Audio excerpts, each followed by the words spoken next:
Good morning, DJ and PK. It's 97.5 The Zone. Welcome in on a Tuesday morning. A little Monday Night Football last night. A little battle of the brothers Harbaugh. The Ravens won. I don't think that's very shocking.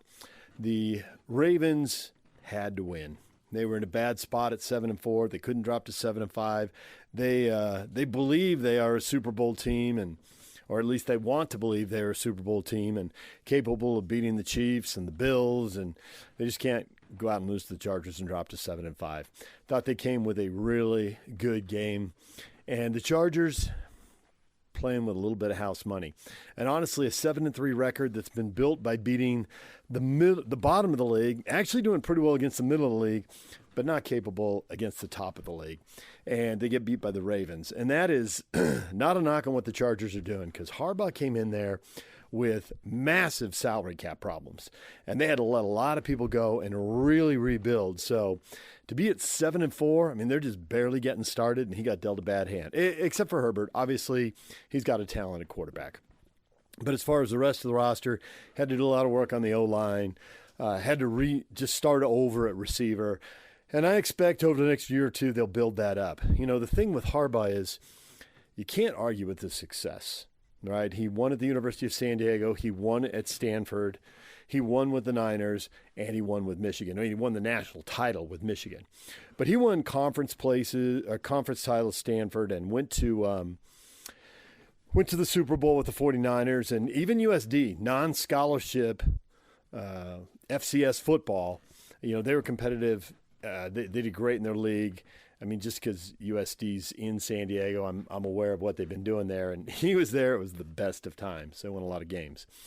So he'll probably win here. The thing is, he wears people out. His way or the highway, and he will butt heads with people. So the question is, how quickly can he build it up with the Chargers without wearing out his welcome, butting heads with Spanos, who's been known to butt heads with people too. So you got to figure that out. But yeah, they're on track. They're going to be a playoff team year one. That seems pretty clear. So, and for the Ravens, I really don't see them as a Super Bowl team. And I think some of the things that happened in this game showed some of their deficiencies, and the Chargers hurt themselves at a big drop at the wrong time. But a good game, best game of the weekend, best matchup of the weekend. 2 7-win teams squaring off. There were some exciting games, but the Chiefs beating the Panthers, it just doesn't do it to me. I know Dallas and Washington was really exciting, but where are those two teams going? Is Washington going to right the ship? They've turned 7-2 into 7-5, and man, the Cowboys are in a world of trouble.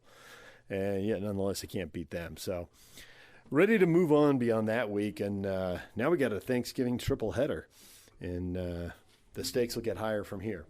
All right, also coming up today, in addition to a little NFL talk, the Jazz are playing the Spurs tonight. The Utah Hockey Club is playing tonight. They are in Montreal to finish off their 4-game road trip. So plenty going on tonight. And it's Tuesday morning. We usually do the Coach Speak Tuesday and let you hear from all the coaches. Nate Dreiling, interim coach, had Utah State coming off another win. They beat San Diego State, started slow, had to change quarterbacks. But, man, down 13-0, they play great. And they win. And they win going away comfortably, 41-20. He joined us in yesterday's show, and he's pretty upbeat. We've had to interview him after a few losses, but they get another win. They get their 4th win of the year and improve to 3-3 in Mountain West Conference play. Here's Nate Dreiling with PK and I. It's time to talk Aggie football with the interim head coach of the Aggies, Nate Dreiling, on your exclusive home of Aggie football, 97.5, the KSL Sports Zone. Coach, good morning. Good morning, guys. Thanks for having me. Thanks for coming on. Another day, another W. That game unfolded like, there's no way you could have expected that, right? That was crazy. It was a great job by the offense kind of figuring it out. Our quarterback gets injured in the second quarter, and Bryson Barnes comes in, and the whole game plan changes, and he rushes for just under 200 yards, and the defense rolls. So that was a fun one. Much deserved for the locker room. They're excited. Have you ever seen something like that, a backup quarterback coming in and accounting for 323 yards and 4 touchdowns? Because that was amazing. I've been on the other side. You know, it's difficult because Bryson and Spencer are complete different guys, right? You guys are probably faster than Spencer, and Bryson can run on top of throwing. So defensively, they're not in a triple option type of mindset, right? They're practicing versus a drop back passer, and so for the defense to have to change on the fly, that's hard. And then once they did, it just came down to tackling, and Bryson made a miss multiple times. So what a fun story for Bryson, man, as he comes off the bench and dominates again. You know, I get the physical part of that, the mental part. A team that's lost a lot of games, isn't bowl eligible, obviously the coaching situation, and it's a transfer portal area. How have these guys bonded and kept playing hard? Because down 13-0, they could have let go of the rope in that game, and they didn't, obviously. Yeah, you know, they've been resilient all year, whether it was from the coaching change or the rough start. And one thing that's been common is they showed up, they smiled, and they worked their tails off. And I think, as you guys know, whether it's football or business, if you have that mindset, eventually you're going to find success. What would a winning record in conference matter? Because you have that opportunity here going into Colorado State at the end. Yeah, well, we've got a chance to finish strong. I think win 4 of our last 5, you know. We're going to hopefully finish 5-7, and 5 of the 7 losses came to ranked opponents. So the schedule's been brutal, but the kids just kept working and kept prevailing, and now I got a chance to really, send these seniors out on top more than anything is what we're most excited about. CSU's 7-4, so this would feel like the biggest win, the best test to be passed. What do you see from the Rams? What's got to happen for this Aggie team to close with a W? Yeah, it's going to be a contrast of offenses. We're one of the fastest offenses in the country, and they are literally last place on tempo. So it's going to come down to who's going to win third down. Can we get our offense back out there, and can we prevent them from milking the clock? So big third down game, as it usually is in college football, you guys are aware. Have you had any conversations as the season progresses and now comes to the conclusion with the administration? They had a bunch of talks. I told them I didn't want to talk about becoming the head coach until the season's over with. I want to make sure my focus is making these decisions based off of what's best for these players to find success as opposed to what's going to get me this head job. So we'll figure it out after this weekend where they want to go. But right now, man, if we can get these seniors another win and keep this team playing hard, that's really all I care about this week. That is a great answer, but I got to say, having been in your shoes in a profession where people move around a lot and having to do that myself, how do you do that when your whole life and your family, it's not just you, spouses, for the people who are married and for the people who have kids, their kids, and you're responsible for the whole staff, and everybody could be somewhere different in 2 to 3 weeks, but stay focused on the Rams.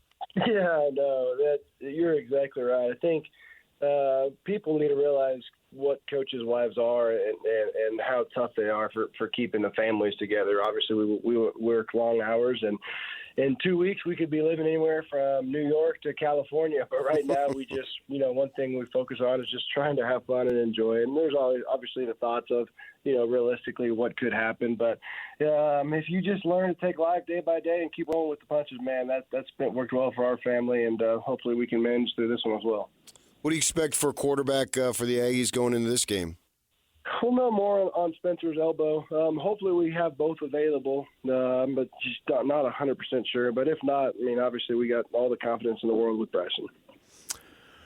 Well, the Bryson Barnes story has been a heck of a story here over the last few years. So why not one more twist, one more turn, right? Why not? Why not? What's your guy? You guys probably seen Bryson play more than I have. Did you think he could run for 196 yards in a game? Was he doing that last couple of years? Well, he had some big scrambles. He scrambled last year to put the Utes in position for a late field goal to beat SC, but that many yards. I don't know that you expect that many yards on the ground from any quarterback really these days with the emphasis on the throw. Maybe the service academies, obviously. Yeah, and one thing I think you guys will probably attest with Bryson, he is extremely tough, and he's definitely a winner. If you have that mindset at quarterback, man, you're always going to have a chance. His high school coach has stories about him. I talked to him after Bryson played in the Rose Bowl against Ohio State unexpectedly, and he had a big run in that game. And his coach was disappointed because I think Bryson only got 2 series, and he thought, they got to run him on this first series. There's no way Ohio State expects that. There's no way. And they didn't run him on the first series, but they did on the second. And the second they went and got the tying touchdown, and he had a big gain. So it's not a surprise when he breaks one, But, yeah, 193, that's a surprise. Yeah. It's such a cool story because he probably prepares harder than any player on this team. Every time I walk past the quarterback room, he's in there watching tape. So when he gets his moment, right, he takes advantage of it and doesn't miss on an opportunity. So it's a special story, man, for a special player. Well, you can hook him up with a coaching job somewhere down the line. So there's no doubt. That or farming, you're good either way. Yeah. All right, thanks, Coach. We appreciate a few minutes. Good luck at CSU.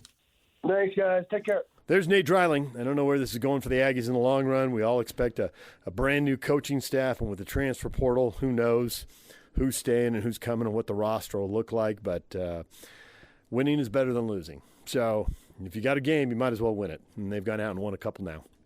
We're going to take a break. When we come back, Kyle Whittingham.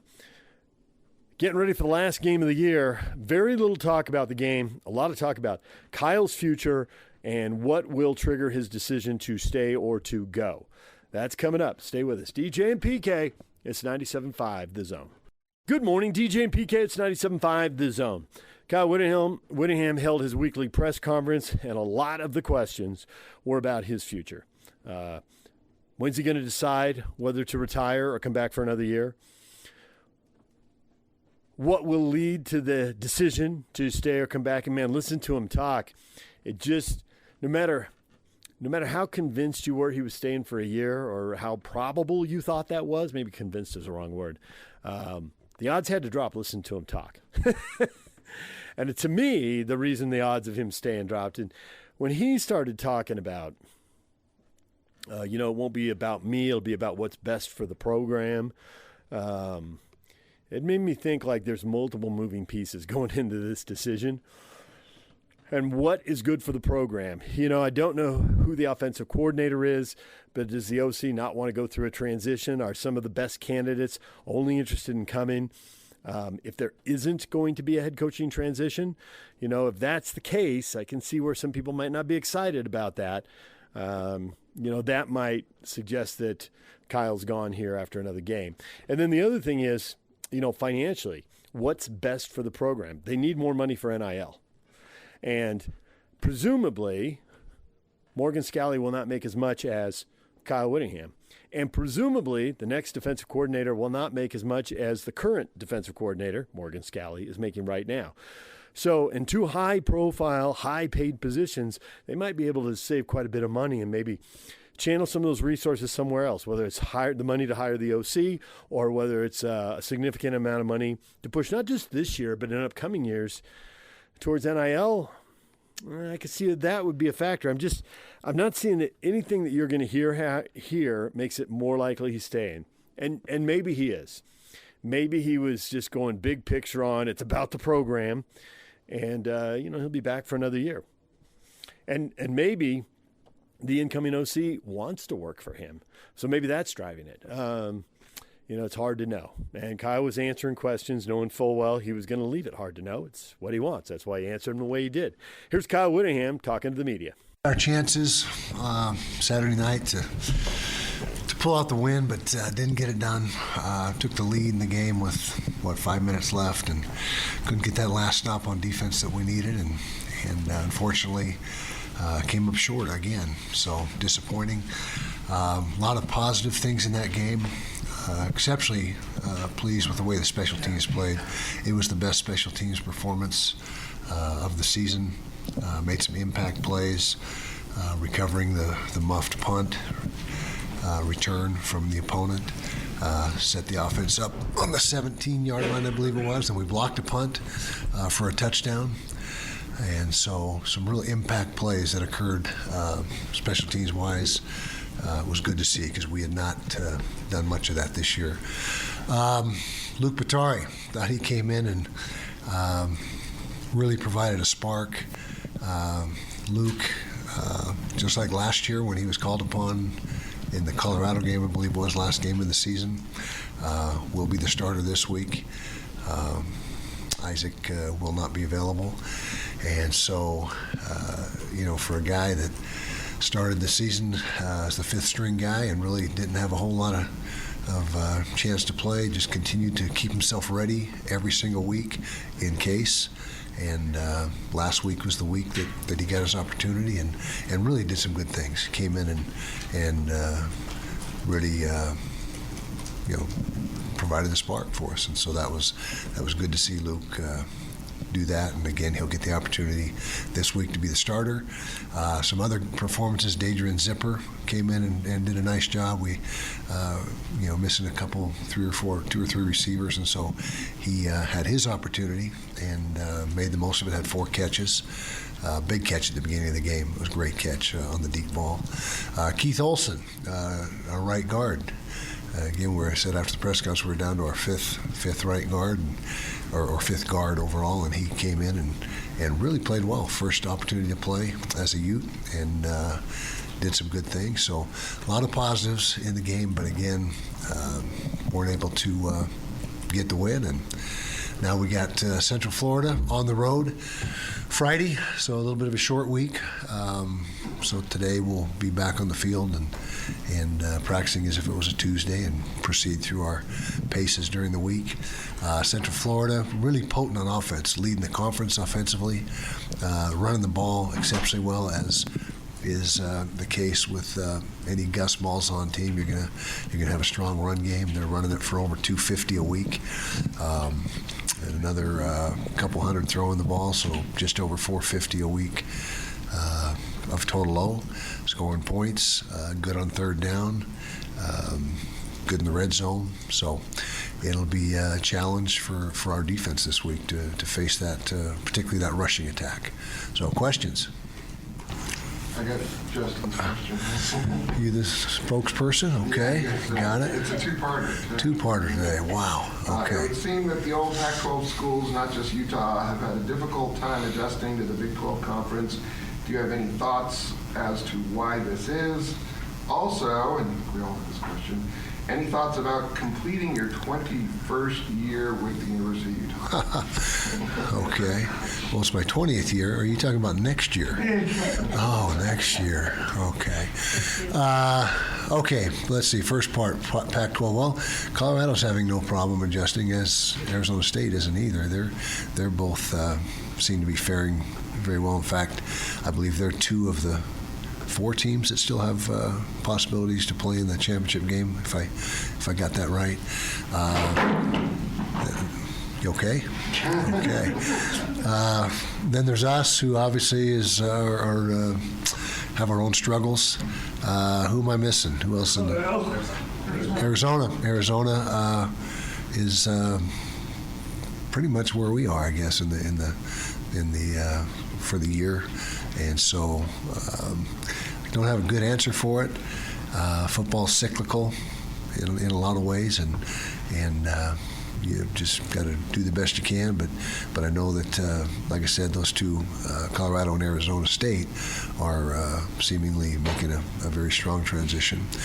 Second part, my 21st year. Yeah, I will, obviously evaluate after the season's over, see what the situation is, but my decision will be made on what's best for the program, not what's best for me. So it'll be completely determined on how I feel this program is best served going forward. And so, yeah, that's where that is. Okay. Kyle, kind of piggybacking off that decision, you have an offensive coordinator hire that you have to make. Mm-hmm. A transfer class that I'm sure you're thinking about. Will you make that decision after all of those moves are done? Can't tell you for sure. It's just, like I said, after the final game's finished Friday, 4 days from now, 5 days from now, sit down and evaluate everything. I can tell you right now that Coach Scally will be involved in decisions going forward, because it's only right that he does that, because he's the coach in waiting, and when that time comes, we need to make sure that he's had input on big decisions, and so it'll be a team effort in that respect going forward, as far as hiring and recruiting and that type of thing. Given the quarterback situation this year, Mm-hmm. how much of a priority is it to get a starter level quarterback out of the field? Yeah, well, we gotta solve our quarterback problems. I can tell you that, and that has been a difficult thing this year, and We're now on our 5th QB, and we got one left after that. We have 6 total in the program. So Dallin Ingeman will be backing up Luke Matari in this game, and that's all she wrote. After those two, I don't have a good answer. So we hope it doesn't come to beyond that. But quarterback, as I've said over and over, the most important position in football, in team sports, period. And you better be good there if you want to have a chance to win. And so we've got to evaluate. Just like I've got to evaluate my situation, we've got to evaluate the quarterback situation and make sure we have ourselves covered for next year. I guess that's the best answer I can give. PK. Will Isaac be ready for spring ball? Yes, we think that is going to be the case. There's still a few more evaluations that need to take place, but it's looking like spring ball is in play. Yeah. And then with the transfers, obviously they've already been through the recruiting process. I'm wondering, where do they place as priority as far as NIL? Incoming portal transfers for us? Yes. The top priority is being able to retain your own roster and the players on your roster that are particularly the key guys, and then you also have key roles that need to be filled through the portal, via the portal, and so that will be right there at the top of the list. And so we've already begun the process of having conversations with our own players and making sure that we got everything in order there, and then we move on to the next phase, which is the portal, and then of course your incoming freshmen will be involved in that as well. But portal will be a priority for us. I foresee being 10 to 15 players from the portal, roughly, and that could change by a guy or two, but that's about the projection. God, last year you said was the worst for injuries you've ever been a part of. Yeah. Is this year worse? And is there anything that can be done to avoid this happening? Well, that's a good question. Which one is worse? They're both been challenging. We did make a lot of adjustments in our fall camp and our ramp up to the season, which did pay dividends. We had, like I said, way back when, 70% fewer soft tissue injuries, but the injuries that we're incurring now, I don't know if you can do anything about that through training and all that stuff, but we certainly made a huge step forward in the soft tissue, which last year was a problem big time. And so I'm not a doctor or a physical therapist, but we feel like we're doing everything we can. We have a great strength program that our guys get bigger and stronger, and it's just I really have no great answer other than we looked at it from every angle this year, and we'll do it again after the season and try to continue to make progress in that regard. And then, not to nail you down to a specific date, but how important is it for you to make a decision as soon as possible for recruits and players? Well, with the coach and waiting in place, we already have that discussion with recruits that when that time comes, here's what the plan is, and so it's not like the recruits and our own guys don't know what the succession plan is, and so that takes some of the edge off it, and it would be a whole lot different if we didn't have that plan in place, because then if when that time comes, it would be anybody's guess, what's going to happen and who's it going to be, but they know exactly what the plan is, and that again was the real reason for laying down that plan several months ago when it was announced. Kyle, so many coaches, Nick Saban, the basketball coach recently, they've all sort of not been driven out of the game, but it played a factor. NIL played a factor in their decision. The game wasn't what it was for them, 20 years, some ago, whenever they became head coach. Right. Does that impact your decision at all, the way the game's changed and evolved?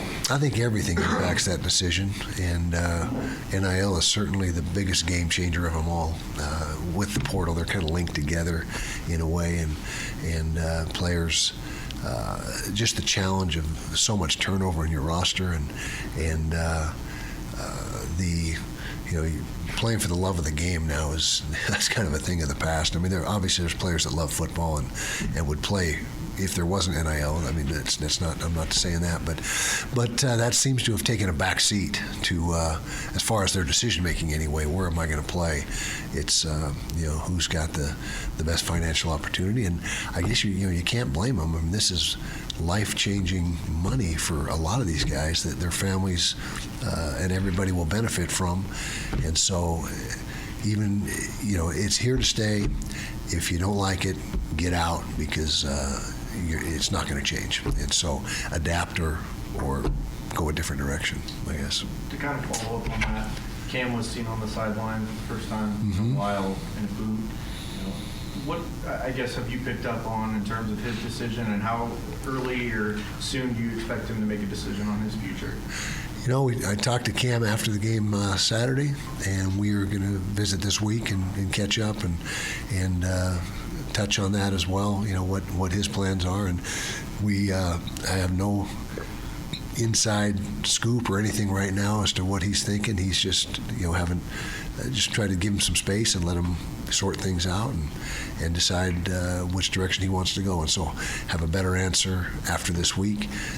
But again, that's on Cam's timeline, and obviously we've got to at some point make our own decisions on what's going to happen if there's still indecisiveness. But I think that should be cleared up in the next week to 10 days. Yeah. Was Isaac hurt when he was taken to the ground, or was he hurt on the ground when he was? I think it was the rollover. Yeah, I think there was no penalty. It was already down on the ground. And players. You're talking to the wrong guy about referees and penalties and what's going on there. I just don't. I don't even want to get into it. But no, the initial tackle was not what caused. It was the finish of the tackle, or however you want to term it, and that's what it was.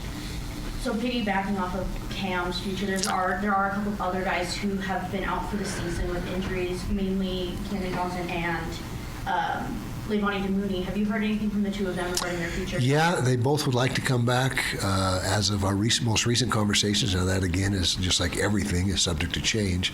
But Levani's been rehabbing and doing very well, and if he decides to come back, he'll be ready to roll in January with off-season conditioning and jump right into it. Kenan's a different story. He was a very significant injury, and doctors, I've heard some opinions that maybe all the way up until fall camp before he'd be ready to try it, maybe not even quite at the beginning of fall camp. So that's a lot more extensive and a lot more to it than Levani, but they both have indicated that they would love to come back for another year, at least as of our last conversation, which has been a while with those two guys. Following up on sort of the change in college football, it seems like you have a lot of buy-in still on the defensive side of the ball, and that's probably a credit to Morgan Scalley and that staff, their personable personalities. How much more important is it for your culture the way you build your culture to come from coaches rather than players, just given kind of the way that players have that capability? Yeah, we do have good culture and buy-in on D, but I feel like we have it on O as well. I don't think there's a division there. I think that we're in pretty good shape overall in that regard. But the coaches, it's constant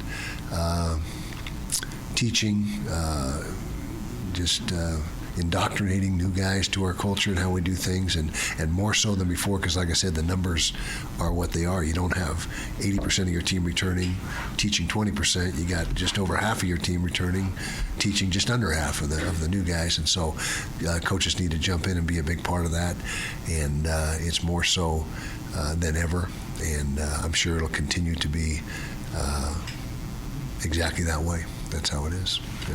Kyle, at the beginning of the season, you said you had more energy than you think you might have had at any point in your career. The way the season has gone, where do you kind of gauge where your energy's at looking forward, and kind of in the belief of your energy? Do you feel like if you were to come back next year that you would still have a chance to maybe go out on top or go out on a winning season? Yeah, like I said, it's what's best for the program will be dictated. My decision will be dictated based on, and to time it just right so you go out at just the right time. I mean, that they're very, very small percentage of people who are able to do that. And so, again, I'm not saying, well, this was a bad year, so for me, I got to come back and have a better year. I mean, everyone wants to have a better year next year, regardless of who the coach is. And like I said, it's just an evaluation process from me and my family to decide, what's best. And again, I continue to emphasize, put the program first, and whatever the program, what puts the program in the best situation, that's the decision I'll make. As far as energy, I feel great. I mean, I don't have any.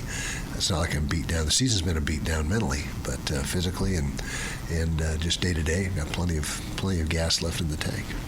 Final question. Coach, you've always valued those extra practices preparing for a bowl game. How much does it hurt, especially for the younger guys, not to have them? Yeah, it's a downer, particularly for the younger guys, but not as much as before because we'll have half a new team next year, and so they won't be here anyway to benefit from those practices. So it's nowhere near as impactful or beneficial as it has been, but it still is. I don't want to downplay it because it's better than that half your guys get more opportunity than. And with the outgoing seniors, it might even be more than half, but or less than half that would benefit. But we don't have it, so there's nothing we can do about that, and just gotta jump into the off-season strength program sooner because of no bowl game, and pretty soon I believe you won't have spring ball either. I think that's going to be a thing of the past within not too long of a time frame, and so but that'll be our next opportunity to work them on the field. All right, there's Utah football coach Kyle Whittingham. A lot to dig into later in the show, and we'll do that. Coming up next, Kalani Sitake. Stay with us. DJ and PK, it's 97.5 The Zone, and our show is brought to you by our title sponsor, Black Desert Resort, Utah's most prestigious golf resort. All right, DJ and PK, it is time now to hear from BYU football coach Kalani Sitake. 2 games have been lost, but all has not been lost. If they win, if they get a little help from one of the Wildcats, either the Arizona Wildcats or the Kansas State Wildcats, and if they take care of business in the battle of Cougars versus Cougars, then BYU can still make it to the Big 12 title game. Here's Kalani Sitake. Back to Provo we come, and it's our last game here. And after looking at the last week, situation that we're in, we're obviously sitting at 9-2, and have this last game to focus on. If it's for the seniors, this is their last go around and our last time being in LaBelle Edwards Stadium with them. So looking to focus on them and performing at our best for them, and learning from some of the things that we can improve on from last week and the week before, and getting ready for a team like Houston, who's dangerous, has beaten some teams and surprised some teams along the way. And Willie Fritz is a really good coach. He's obviously, look at what Tulane's doing with what he did there, and he's establishing his culture and his program in Houston, and I know they're going to be really excited to come here and play this game. So we got to be ready for that. We just got to get ready to move on and control the stuff that we can control, which is perform at our best and make sure that we give our fans and our seniors what they want this weekend, and that's hopefully ending the season on a positive note with a win. So that's what our focus will be on. Super Bowl number 12, and away we go. But really proud of the team, proud of the players and the coaches, and how hard they worked to get back in that game last week. And really just want to say thank you to all the fans that were in that stadium in Tempe and showed up and made a lot of noise for us. We had so much representation from our Cougar fans, and Cougar Nation showed up. So they were awesome. Hope they know we appreciate them and love them. And I'm looking forward to seeing all that royal blue at home on Saturday night. So I'm looking forward to that game, and I'll take any questions you guys may have. Happy Thanksgiving week, by the way. Thanks, Coach. Happy Thanksgiving to you as well. We'll start with questions from Mitch Harper and then Jared Lloyd. Yeah, happy Thanksgiving, Kalani. From your film study over the weekend, what did you see as reasons why the offense executed at a higher level in the second half? I think it's probably a number of things. That there's a lot of different variables that go into it. I think we've got to, establish what we want to get done in our games and how we want to approach our strategy lean on the strengths that we have as an offense. I like what we did in the second half, and just want to see our team put points on the board and give us a chance. And I think what we did second half is more like what we should do. What communication, if any, has the Big 12 provided you on all the potential scenarios to get your team into the Big 12 championship game after this weekend? I think everybody knows a lot of the different scenarios. All I care about is focusing on the seniors and trying to find a way to control the stuff that we can control, which is how we play this weekend and how we prepare today. And then we'll just see what happens afterwards. But the goal is to try to go 1-0 this week. That's got to be our primary goal. And then we deal with the results of how that affects everything else from there on.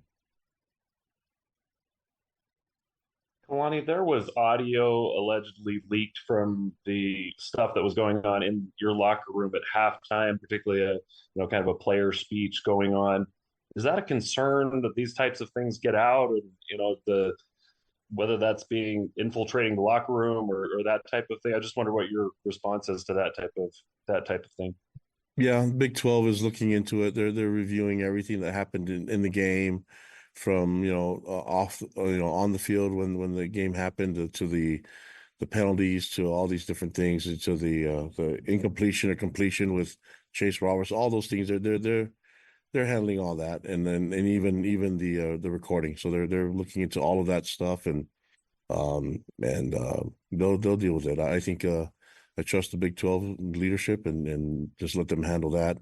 I'm more focused on what can we do this week and what can we do today, and make sure that we perform a lot better than we did last weekend.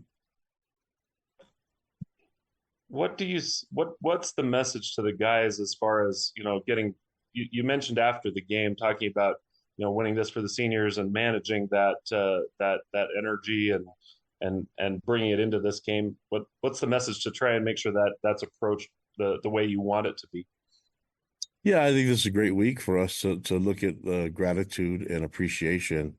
It will be the theme of the week, and I think we got to live it, and there's a lot to be thankful for, the situation that we're in. Obviously, we would like to have the situation we have in be better, but I don't know how many of you guys thought we'd be sitting here at 9-2 at this time.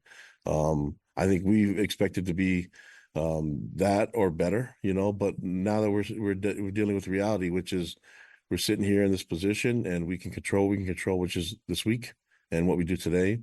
But at the same time, we should have a high level of appreciation and gratitude for where we're at, the people that we get to do it with, those that we represent, and just a really cool, have different perspective on things. Now, the wins and losses are part of the sport, but learning and appreciating that's something that we can control as well.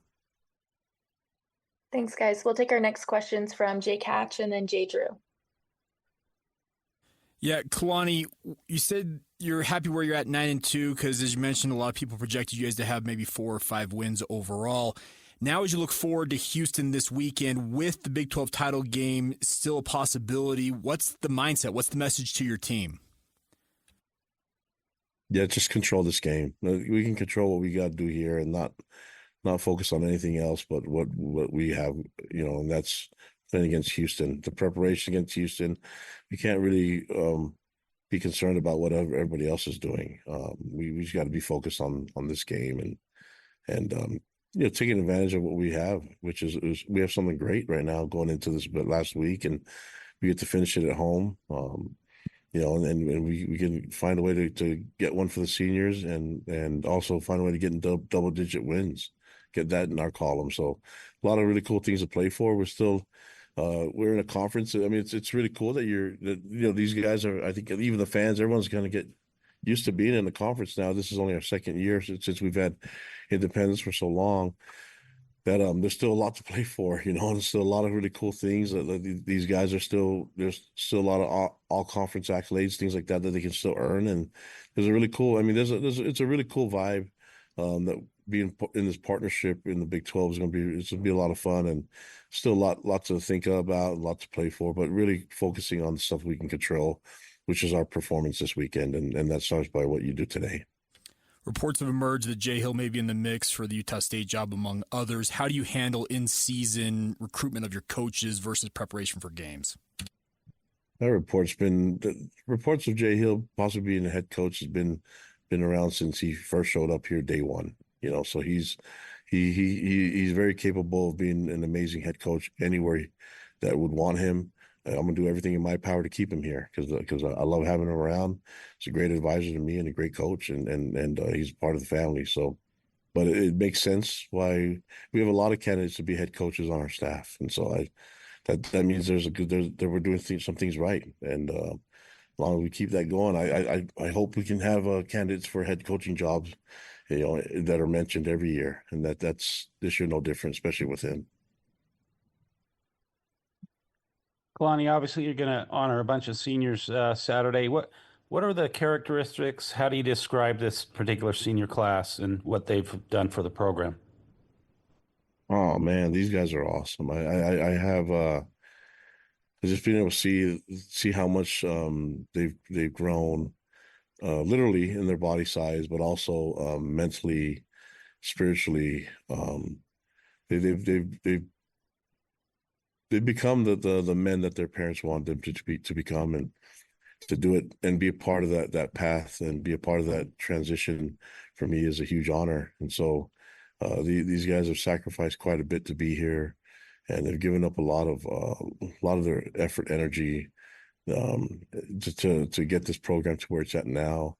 They've helped usher us into a power conference like the Big 12, and they've done a great job representing us the right way. Now, are they all perfect?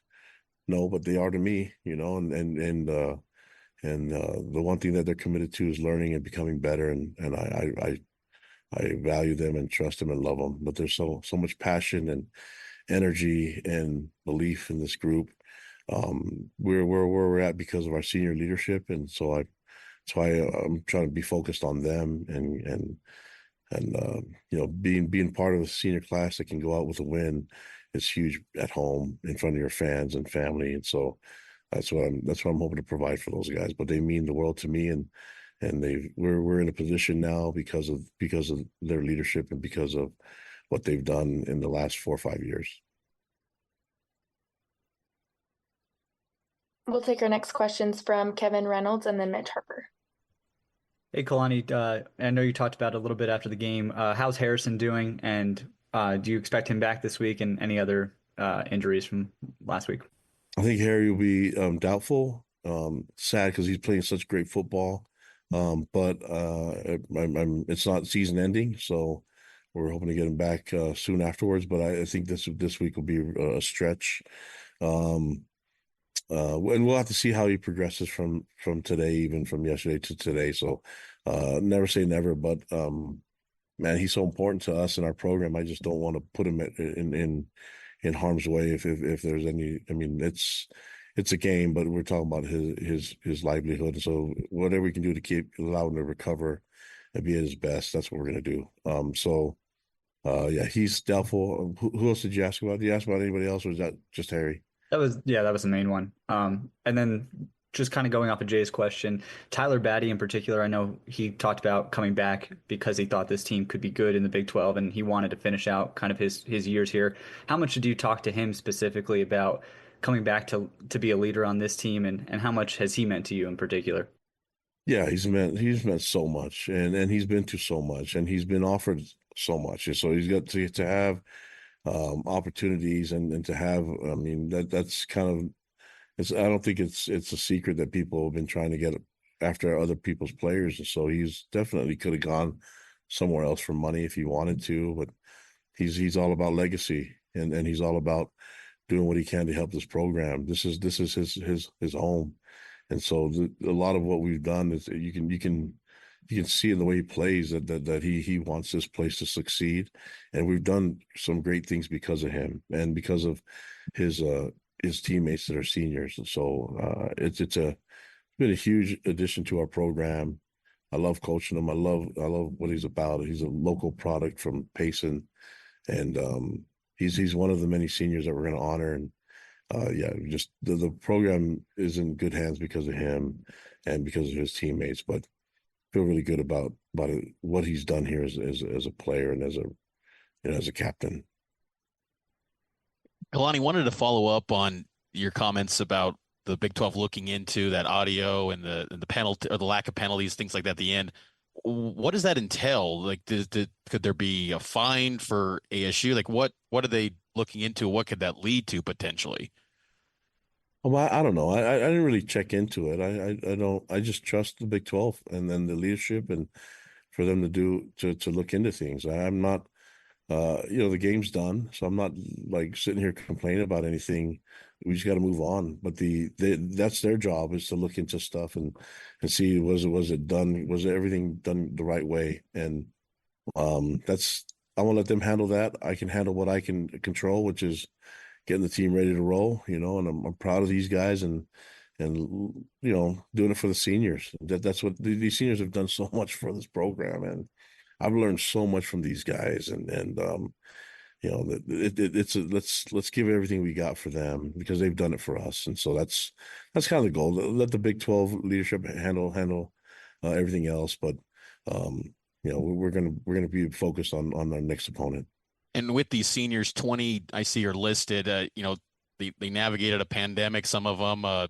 Big 12, like just the impact of what they've kind of done to set maybe a foundation for this Big 12 era for BYU. Your thoughts on that?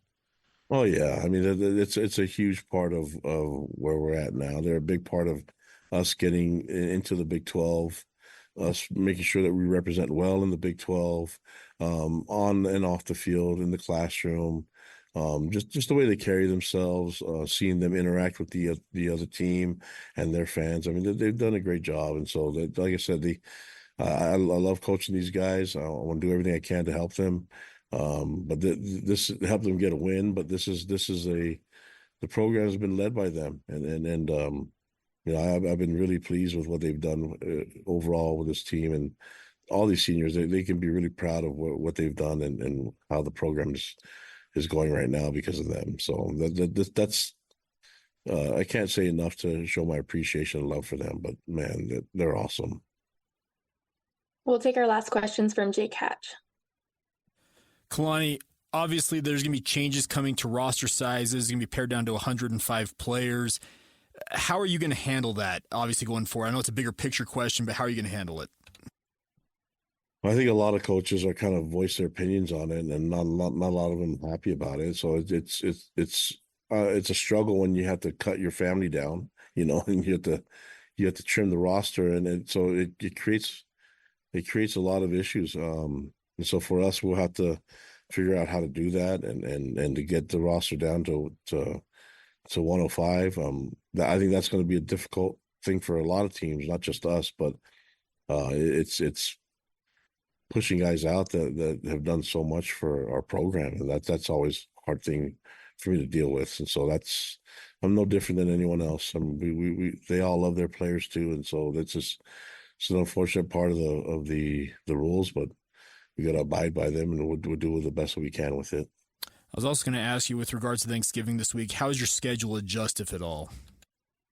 Yeah, I think on Thanksgiving we'll try to move things up a little bit into the morning for practice, and then try to give the young men a chance to go and be with their families for Thanksgiving. We'll kind of, I mean, everybody will have a place to go. I'll have players in my house, and we'll have players different places, but most of them want to go with their teammates and be around their families, and a lot of them have family members coming into town. So it's really cool, man. We get to end the season on this week, and had to be home and to be around family and loved ones, and to show your gratitude and appreciation for them. And these guys can show their gratitude by going out there and playing a game, and then what an honor for them to do that and to show love for their family. So this is going to be a lot of fun. Just want to make sure that we show at our best. Because our seniors and our fans and our players, they deserve that. Here's BYU football coach Kalani Sitake. We're going to take a break. When we come back, what is trending? The headlines are next. It's time to get your morning started with the news you need to know. News update. This is what's trending with DJ and PK. #NFL. Lamar takes the snap, blitz pressure coming. Jackson fires, end zone. Touchdown! Mark Andrews on 3rd and 3. They give it to Justice Hill, sweeping left side, crosses midfield. He's to the 40, Charger 30, leg race 20, Justice Hill 10. He's down! Touchdown Ravens! Justice Hill goes 51 yards, and the Ravens extend their lead. And the Ravens win the game. They beat the Chargers 30-23 in what has been labeled the Harbaugh Bowl. Lamar Jackson counts for 3 touchdowns. Derrick Henry runs for 140 yards. PK, are we seeing a little resurgence of the running back? Is the pendulum swinging back? Because I would say it's not like every team has a star running back, which is what people used to say about the NFL, but Saquon Barkley's having a massive impact in Philly, and Derrick Henry, obviously, in Baltimore. And McCaffrey and 49ers, who else you got? Gibbs in Detroit and Montgomery. I mean, they both have 10 touchdowns apiece. Right, but are they rushing? Jameer, how many of them are receiving? I think they're 10 rushing. They may have more receiving. Jameer Gibbs is going to break 1,000 yards probably in the next game or two. Games? Well, yeah, but he's played 11 now. He's going to break it in game 12 or 13. Isn't that Josh Jacobs? That's not even 100 yards a game. I know, but 1,000-yard back used to be a thing in a 14-game season, and I get it goes to 16 and then to 17, and that waters it down. But if you're getting there in game 12 or 13, you're a player. That's what I'm saying. And it's not huge. I mean, it's probably I would see it reflected in the draft. 5 or 6 teams. If the running backs are taken higher, then your answer is yes. If they're just get whoever you can get, then no.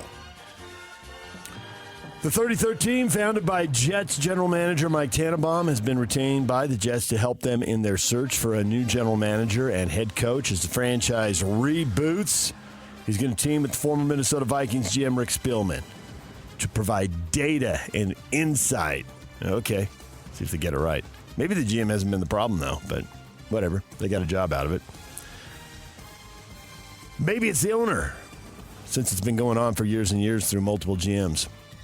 Rams wide receiver DeMarcus Robinson was arrested on suspicion of driving under the influence early yesterday morning, hours after he caught a touchdown pass and the Rams lost to the Eagles.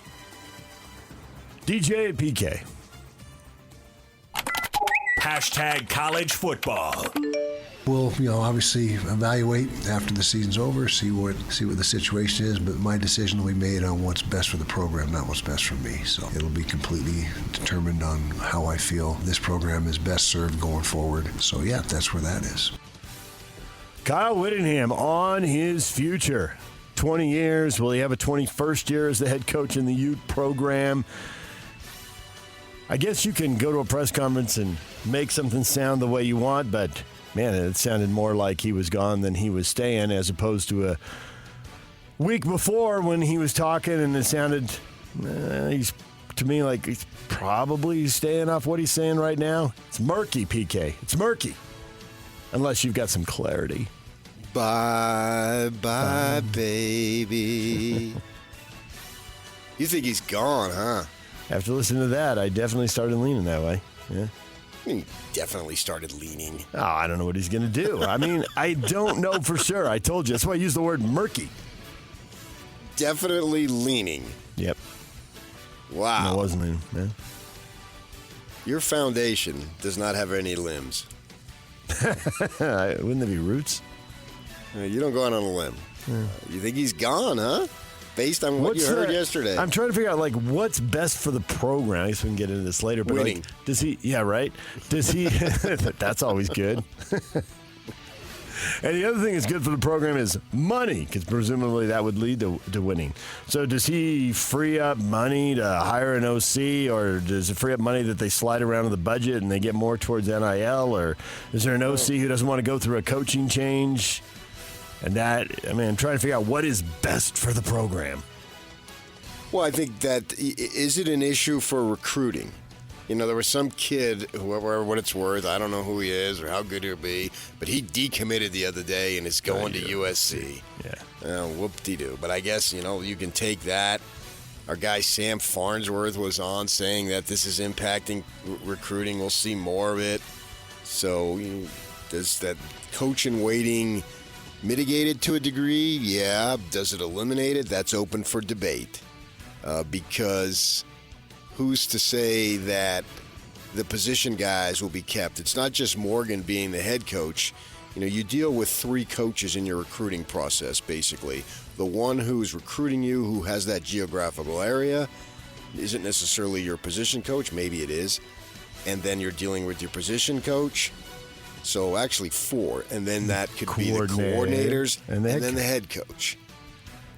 So when it happens, what amount of change will there be? There'll be at least one. You'll hire a new coordinator. Now, Morgan promotes Sharif. Okay, then you'll have a new DB coach. And who else? And you already are going to have a new offensive coordinator. And right now, recruits don't know who that coordinator is going to be. And let's face it, they've struggled on offense for many years. So what is Morgan thinking? So I think all those factors in there, I don't think are a positive for the program as much as they try to have this transition in waiting type of thing. There's too many unknowns there. They're trying to minimize it as much as they can, but there's only so much literally that they can do. So I think that's what he's talking about. The money, you talked to me about that yesterday, and then I got on that. Well, the money for Ludwig was a lot, so that's available, right? Yep. And I think Scally's going to get bumped up to $5 million, so there's about another $1.5 million right now, and I don't know what his contract would be going forward. Yeah, right. What will that savings mean? We know that Kyle is year? signed, you can look it up, to 27, 28 or something. He would top out at close to $8 million. Well, it doesn't look like he's going to get there, and it doesn't look like he wants to get there. There's a lot of influx right now, as it usually happens when a coach approaches retirement age. And we can get into it. I mean, I can't sum it up. I got way more to say, but we got an interview at 7:30, so we got to get done. DJ PK.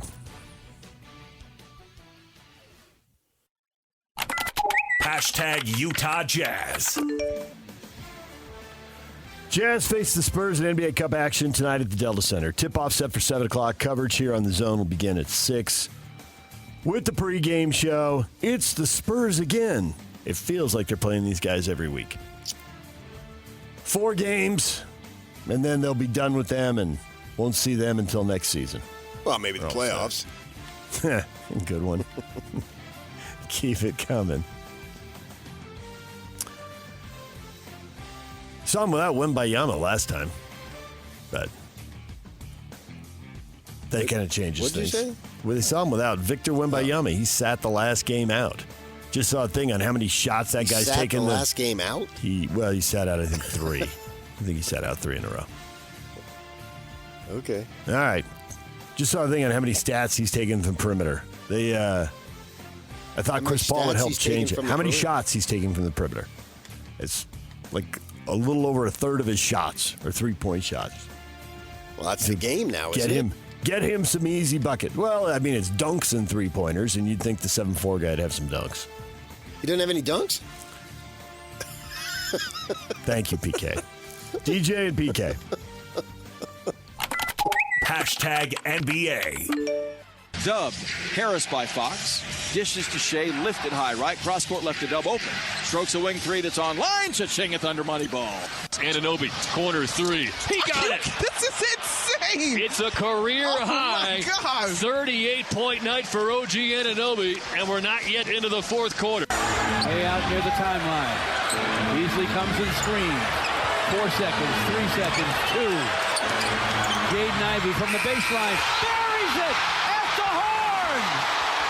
Pistons win. Highlights from around the NBA. OG Anunoby had 38. We're not to the fourth quarter yet. He finished with 40. It was a blowout. The Knicks beat the Denver Nuggets 145-118. Michael Malone, we're not going to flush it. Oh, Mike. Flush it and move on to the next one. Mike. We're not flushing it? Nope. So it'll just loiter in the toilet? Yep. Ooh, that would stink. It did stink. They thought their efforts stunk. Jamal Murray said something too. Denver falls to 9-7 on the season, looking pretty ordinary out of the gate. Yeah, I think their time has come and gone. They're not as good as they were 2 years ago. They got their title, and now the torch has been passed. Maybe to the Thunder, who beat the Kings 120-109. Oklahoma City off to a 13-4 start this year. Shai Gilgeous-Alexander, 37 points and 11 assists. The Celtics, that was effortless, blowing out the Clippers, 126-94. Tatum and Pritchard, 20 points apiece. It's easy for Boston. They're 15-3. Trailing the Cavs by 2 games in the East, but they got another game with those guys coming up. Already judging, we're going to go with the standings now? Yeah. Don't you have to take Cleveland serious at this point? I mean, you take the champ serious.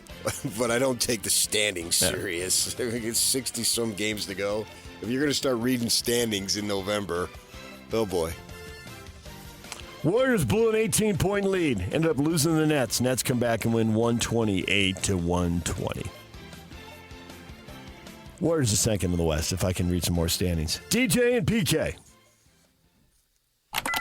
Hashtag college basketball. Auburn's ball. Denver drives, going down, puts it up. He didn't get it. Tap up by Rose. It's good. 1.2 seconds. Inbound Jones from behind midcourt for the win. No good. Auburn won it. Auburn won it. A Janai Broom tip in with 1.2 seconds to go. The Tigers come from 18 down and beat Iowa State. Holy cow. Harry Carey? Holy cow. That's number 4 Auburn beating number 5 Iowa State in the Maui Invitational. Big second half for Auburn. They were down 16 at halftime, and they come back to win. There you go. Yeah. Love the Maui golf. I love Maui golf, but Maui tournament, sure.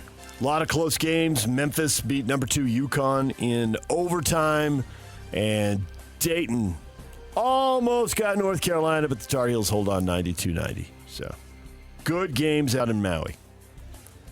Montana topped Utah Tech 69-66 at the Stu Morrill Classic. And Weber State blew out Justice College 93-45. There's no justice. There is no justice. Utah Tech playing at Stu Morrill Classic, right back at it, facing Denver today, going back-to-back, 2 o'clock ESPN+. Utah's hosting Mississippi Valley State tonight, 7 o'clock on ESPN+. And Southern Utah is taking on UCLA, 8 o'clock, Big Ten Network from Pauley Pavilion.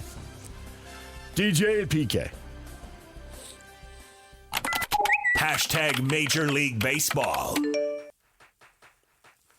Tampa Bay Rays have until Sunday to declare whether they want to commit to the construction of a $1.3 billion stadium originally voted on in July. The Rays president, Brian Auld, and Matt Silverman wrote a letter to the Pinellas County Court Commission that suggested the team would not agree to a deal for a new stadium and is ready to work on a new solution in the area for the future ballpark. So they have until Sunday, so what, either their brains or their signature will be on that contract? Thank you. Nice Godfather line right there. And as the Rays prepare for, well, at least 1 year, but probably more, in an open-air stadium, Major League Baseball has adjusted their schedule to play 47 of their first 59 games at Steinbrenner Field. And then they'll have a bunch of road games to avoid summer rainstorms. They'll have just 8 home games in July and 8 home games in August. Put them on the road and avoid a bunch of rainouts is the theory. We'll see how that works. Front load that schedule with home games when the weather is glorious in April and May. Yeah, that's what you get down there in Florida. So suppose they decide on Monday. It would be, like, too late? I think so. Is that an artificial deadline? We can do this or not? If not, we're going to start over and come up with a new plan. Did you hear, like, the Notre Dame coordinator? They were asking about SC, Notre Dame, how big of a deal it is. Mm-hmm. He says, go watch Godfather 2 when Michael goes down to Cuba, I think it is, to visit the guy that they ultimately end up killing. Hiram Roth? Yeah. And in the background, when they're in the living room, it's the Notre Dame USC game. That's all you need to know. DJ and PK. Hashtag NHL.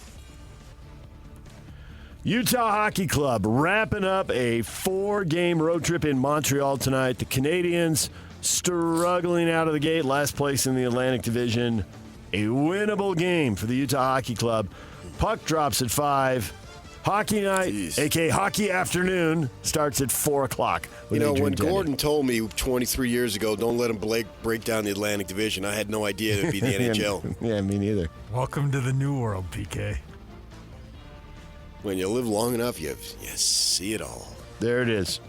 All right, DJ and PK. That is what is trending, brought to you by Shamrock Plumbing. There's no job too big or too small. Get the personal touch with Shamrock Plumbing.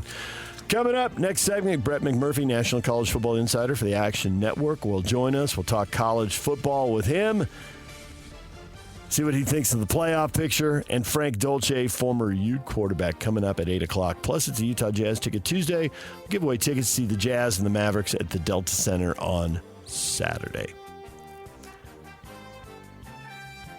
Yak has BYU news arriving while we were talking about the Atlantic Division or possibly the Ray Stadium. What just happened, Yak? Well, this isn't college football, so going back to college football for a moment, Houston has fired their offensive coordinator and installed an interim offensive coordinator ahead of their game against BYU this week. Be a whole new offense. That ought to confuse everybody. Yeah, there you go. All right, DJ and PK. Coming up, Brett McMurphy joins us next. Stay with us.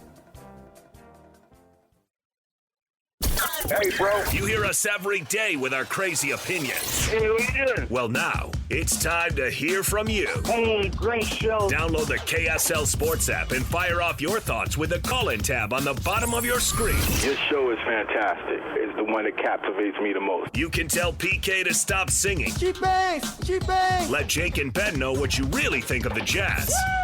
Tell Hans and Scotty about your favorite barbecue spot or what color of tie JJ should be wearing on TV. The best entries will be played on the air. Download the KSL Sports app now and hit the call-in button to let your voice be heard. I think you guys do an incredible job. This is 97.5, the KSL Sports Zone. Don't miss your chance to win big every week on The Zone. This week on Win Ticket Wednesday, you could win a 5-pack of tickets to see the Jazz take on the Lakers Sunday at the Delta Center. Listen to The Zone all day Wednesday for your chance to win. Brett McMurphy going to join us here momentarily. PK, the big story nationally, 12-team playoff. Is it good for college football? Is it even going to stay or is it just going to change in 2 years to a 16-team playoff? We'll talk with Brett about that, but you liking the way it's impacting the regular season so far? Seems like there's plenty of drama and storylines. I don't really see any change. The league would be beating itself up and there'd be a race to the Big 12 Conference title game. Oh, I'm regardless. just talking in college football in general. Okay. The regular season means a lot. Arguably, depending on what your persuasion is, the most impactful and meaningful regular season in all of sports. And that's good, especially when you only have 12 of them. And for the fans who buy the season tickets, you likely only have 6 of them, meaning the home games. Right. Maybe you get 7. And so it's a big deal. Saturdays in September through November in our country are just gigantic. It's dominant. It's to the point where pretty much everything else that goes on takes a back seat, especially once the World Series gets done. Right. But all the other sports. Yeah. Right. They own Saturday in the manner that the NFL obviously owns Sunday. As you can see, TV networks just stacking one game on top of another game on top of another. And baseball doesn't even bother playing the World Series on Sundays now. Just get off of it completely. Football is that huge. So far, we'll have to see. I want to wait till we get to the end of it before I make an evaluation. DJ PK, it's 97.5 The Zone. We're joined once again by Brett McMurphy, National College Football Insider for the Action Network. Brett, good morning. Good morning, guys. How you doing? Good. That was a chaotic Saturday of college football. There were upsets. There were teams that had playoff hopes dashed. Are you liking the way that seems to be the new playoff format seems to be impacting the regular season? Yeah, I mean, it's great. I mean, it's, I think you mentioned Major League Baseball a second ago. I think college football during the 10 years of the 14 playoff was similar to Major League Baseball in that after the first month of the season, the number of contenders who get to the playoff have been reduced to basically, 5 or 6 teams. Now you've got, literally, 18 or 20 teams that have legitimate shots to get into that 12-team field. I think not really the challenge, but the frustrating thing for everyone involved is there's no clear-cut, manual or playbook on what constitutes how you get selected to this other than winning the conference. And by that, I mean, again, it all boils down to this, same as the 14 playoff. It's a beauty contest. And what you and I think may be the most attractive 12 teams, the committee members may think it's something else. And it's not that we're wrong or they're right and we're wrong. It's just their opinion. And that's what's, gets everyone so infuriated when everyone's comparing, well, that's a bad loss. Well, they don't have any top 25 wins. Well, their strength of schedule, yada, yada, yada. And we're just sitting there waiting to see, okay, what are these people's opinions going to be? That second Sunday in December, and that's what we got to live with. The immediate reputation of the Big 12, I think, is at stake. And where I'm going with this is this first round bye. And right now, you see Yormark, the commissioner of the Big 12, out there petitioning, basically running a political campaign to make sure that the Big 12 gets the bye and not Boise State. And it's going to be a hotly contested battle, and we won't know until we go to the polls. And I think it's a significant blow to the Big 12 if their winner in the Big 12 title game does not get the bye. And the argument, well, Boise, their big calling card is the loss to Oregon. That was only by 3 points. And you can argue Oregon was just, breaking into quarterback. I think Idaho only had a 10-point loss the week before, the week after, whatever it was. And then last week, Wyoming, they got a 4-point win against a 2-9 Wyoming team. ASU beat Wyoming by 41. BYU beat them by 20. So you got all this going on. How important is it for the Big 12 to get that first round bye for its team that wins it next week? Because I think it's a significant blow to their rep if they don't get it. Yeah, I agree. I do think that ultimately the Big 12 champ, again, unless there's, if it's one of the four that seem the most likely win out, and there's not just total chaos within the Big 12, I do think they will climb over Boise State. And you referenced the Wyoming, comparative scores with, the other Big 12 league members. And you look at Boise's overall record and, only one loss, but they only have 3 wins against teams with winning records. And if they beat UNLV, that'll be 4 in the title game. So they've got two of their 4 wins are against the same team. So if you look at Boise State in the rankings, they have basically, I think they've peaked because they started at 12, they dropped to 13, and then they were 12 last week. So I think they're at the peak of where they're not. I don't think they're going to get any higher than 12. But I do see, you've got teams in the Big 12 that are moving all around them. Colorado climbed from 20 to 16. Obviously, BYU was number 6 until the first loss. Arizona State has come out of nowhere. It'll be fascinating to see where they are this week. I think that will be key. You've got Iowa State that's ranked. So you've got the Big 12 teams playing ranked opponents, so that I think that will help them even more. And, look, we have seen, again, that's why I caution people, don't get so worked up on these early rankings because they are absolutely meaningless. And a perfect example was last week, or actually 2 weeks ago, the committee had Miami above Alabama. and then the following week, Alabama jumped in front of Miami. Why did that happen? Well, Miami didn't play that week, and Alabama beat Mercer. So the committee decided, based on that win over Mercer, that now Alabama's better than Miami, or is it more likely that they thought Alabama was the better team before and they just screwed up and put Miami ahead of them? I'm not arguing whether Alabama's better or worse than Miami. I'm just saying this is how the committee works. And I think sometimes they see their mistakes and they try to correct it the following week. I think you'll see the Big 12 teams outside the top 12, but I think clustered in there where if they do beat each other, I do think they jump Boise State.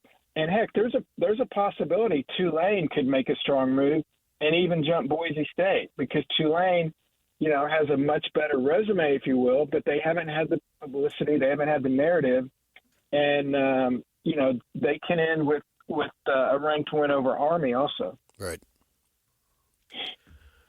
That shift with Alabama, some people see, just a course correction, a mistake was made. Other people see the evil hand of the SEC at work, and there was a story about them wanting 4 guaranteed bids going forward. And we know Dabo Swinney just came out and said it's the Big Ten SEC Invitational as he lobbies to get his 2-loss team in. How much do you think the SEC can put their hand on the scales and crank up their PR machine and force one extra team in that's going to make the rest of the country, gag?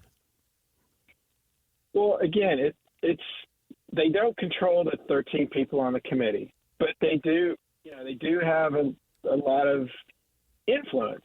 And I've done the mock selections, and I've gone through and from the past season, you look at all the data and you rank the different teams and so forth and so on. But I mean, it's human nature that if you're sitting there comparing, Alabama, we'll say Alabama versus Boise State. I don't think those two will be compared against each other because one's going to be a conference champ. But just it's human nature to take into all of your thoughts and history of Alabama and Boise State and maybe give the edge to what you know is a known commodity, and that's Alabama. Is that fair? Probably not, but that's human nature, and that's how it works. But, be clear how the committee ends up selecting the 12-team playoff and who is in it. If the SEC feels like that they got screwed, because, look, to be very honest, last year, Georgia got screwed. Like, Georgia was the number 1 rated team in the country, but because they lost in the SEC title game, their only loss, they dropped completely out of the top 4. The SEC was not happy about that. Now, Alabama got in their place, but still, obviously Georgia showed how good they were against a depleted Florida State team. If the SEC feels like they get screwed in this format, then we haven't determined what the new playoff system is going to look like starting in 2026, there's a very real possibility they could escalate the point where the SEC decides, you know what, we feel like we can do our own playoff. We can, if we want to partner with the Big Ten, we'll do it. And they'll take their ball and they'll go home. And they'll just go off to the side and they'll do their own thing. Ultimately, they could get up to 20 teams. The Big Ten can get to 20 or 24.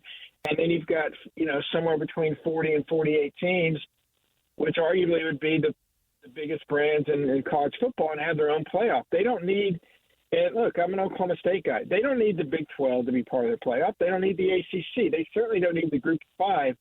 So, again, I don't think they're threatening that, but I think that could be a real consequence if they only get 3 teams in and they feel like that they weren't treated fairly. And I know the flip side to all that, but also they're thinking, why should we beat our brains out and play these conference made-for-TV games, Texas and Georgia, etc., when we're getting penalized for it, where teams like Indiana can play, one top 25 team, have no top 25 wins, they're in a playoff. Penn State has no top 25 wins.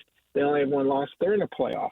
So I don't know if I answered your question or wasted your time, but that's I don't think they're specifically going to – the SEC just sent me a a bottle of wine, I'm going to vote for an SEC team. But certainly they're reading everything, they're seeing everything online, they're hearing stuff, whether they want to admit it or not. Will that influence them? We'll have to find out. The flip side of that, with the big non-conference games that you mentioned, you look at last week, and this is annual. The SEC schedules included Louisiana Tech, Wofford, UTEP, Massachusetts. So in a sense, you can argue that they are doing their own thing because these other conferences have to play 9 conference games, and a conference game, particularly in November, can be a huge deal. We saw the outrageous situation, and I was there in Tempe with BYU and all that, storming the field, blah, blah, blah. I'm sure you're well aware of all that. Oh, yeah. And so the SEC's only playing 8, and they schedule these games, and you always know it's the next to last week of the season because they're playing these dogs, and Herb Street and the likes, the big power shakers and movers, complain about it, but yet nothing is ever done about it. Can we get some type of uniformity to have some consistency so the field will never be level? I don't think there's a true definition of the word fair, but at least maybe more fair. Well, so I asked, several SEC ADs in the past few years about, because the big debate is, will the SEC go from 8 conference games to 9 conference games? TV plays a big part of that. Surprise, surprise, money plays an even bigger part of that. But also, they basically, the message to me was, look, if it ain't broke, don't fix it. I mean, they've won, I don't know, 12 of the last 15 national titles, playing only 8 conference games. So why should they go to 9? Because the Big 10 plays 9 or the Big 12 plays 9?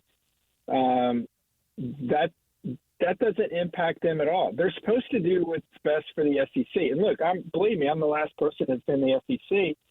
But what incentive is it for them to go to 9? Well, the biggest incentive is if they get more money. Well, ESPN wouldn't get more money, so they stayed at 8. Could they eventually go to 9? Yes.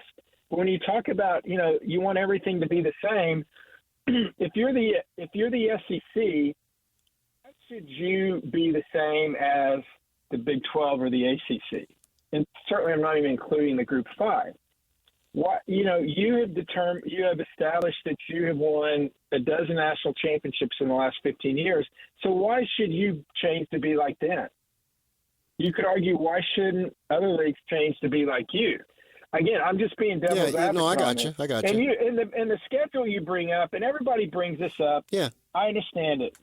Oh, November, Alabama's playing Slippery Rock and Georgia's playing UMass or whatever. Well, okay, what's the difference between an SEC team playing that schedule in November and in September? You've got BYU playing Southern Illinois and Southern Utah, and Ohio State playing Akron.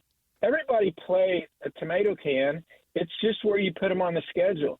The SEC has historically put those in November before their biggest annual rivalry game to give them a break in the schedule, to give them almost like an extra off week. It's actually pretty smart. So I agree that maybe they should play the same number of conference games.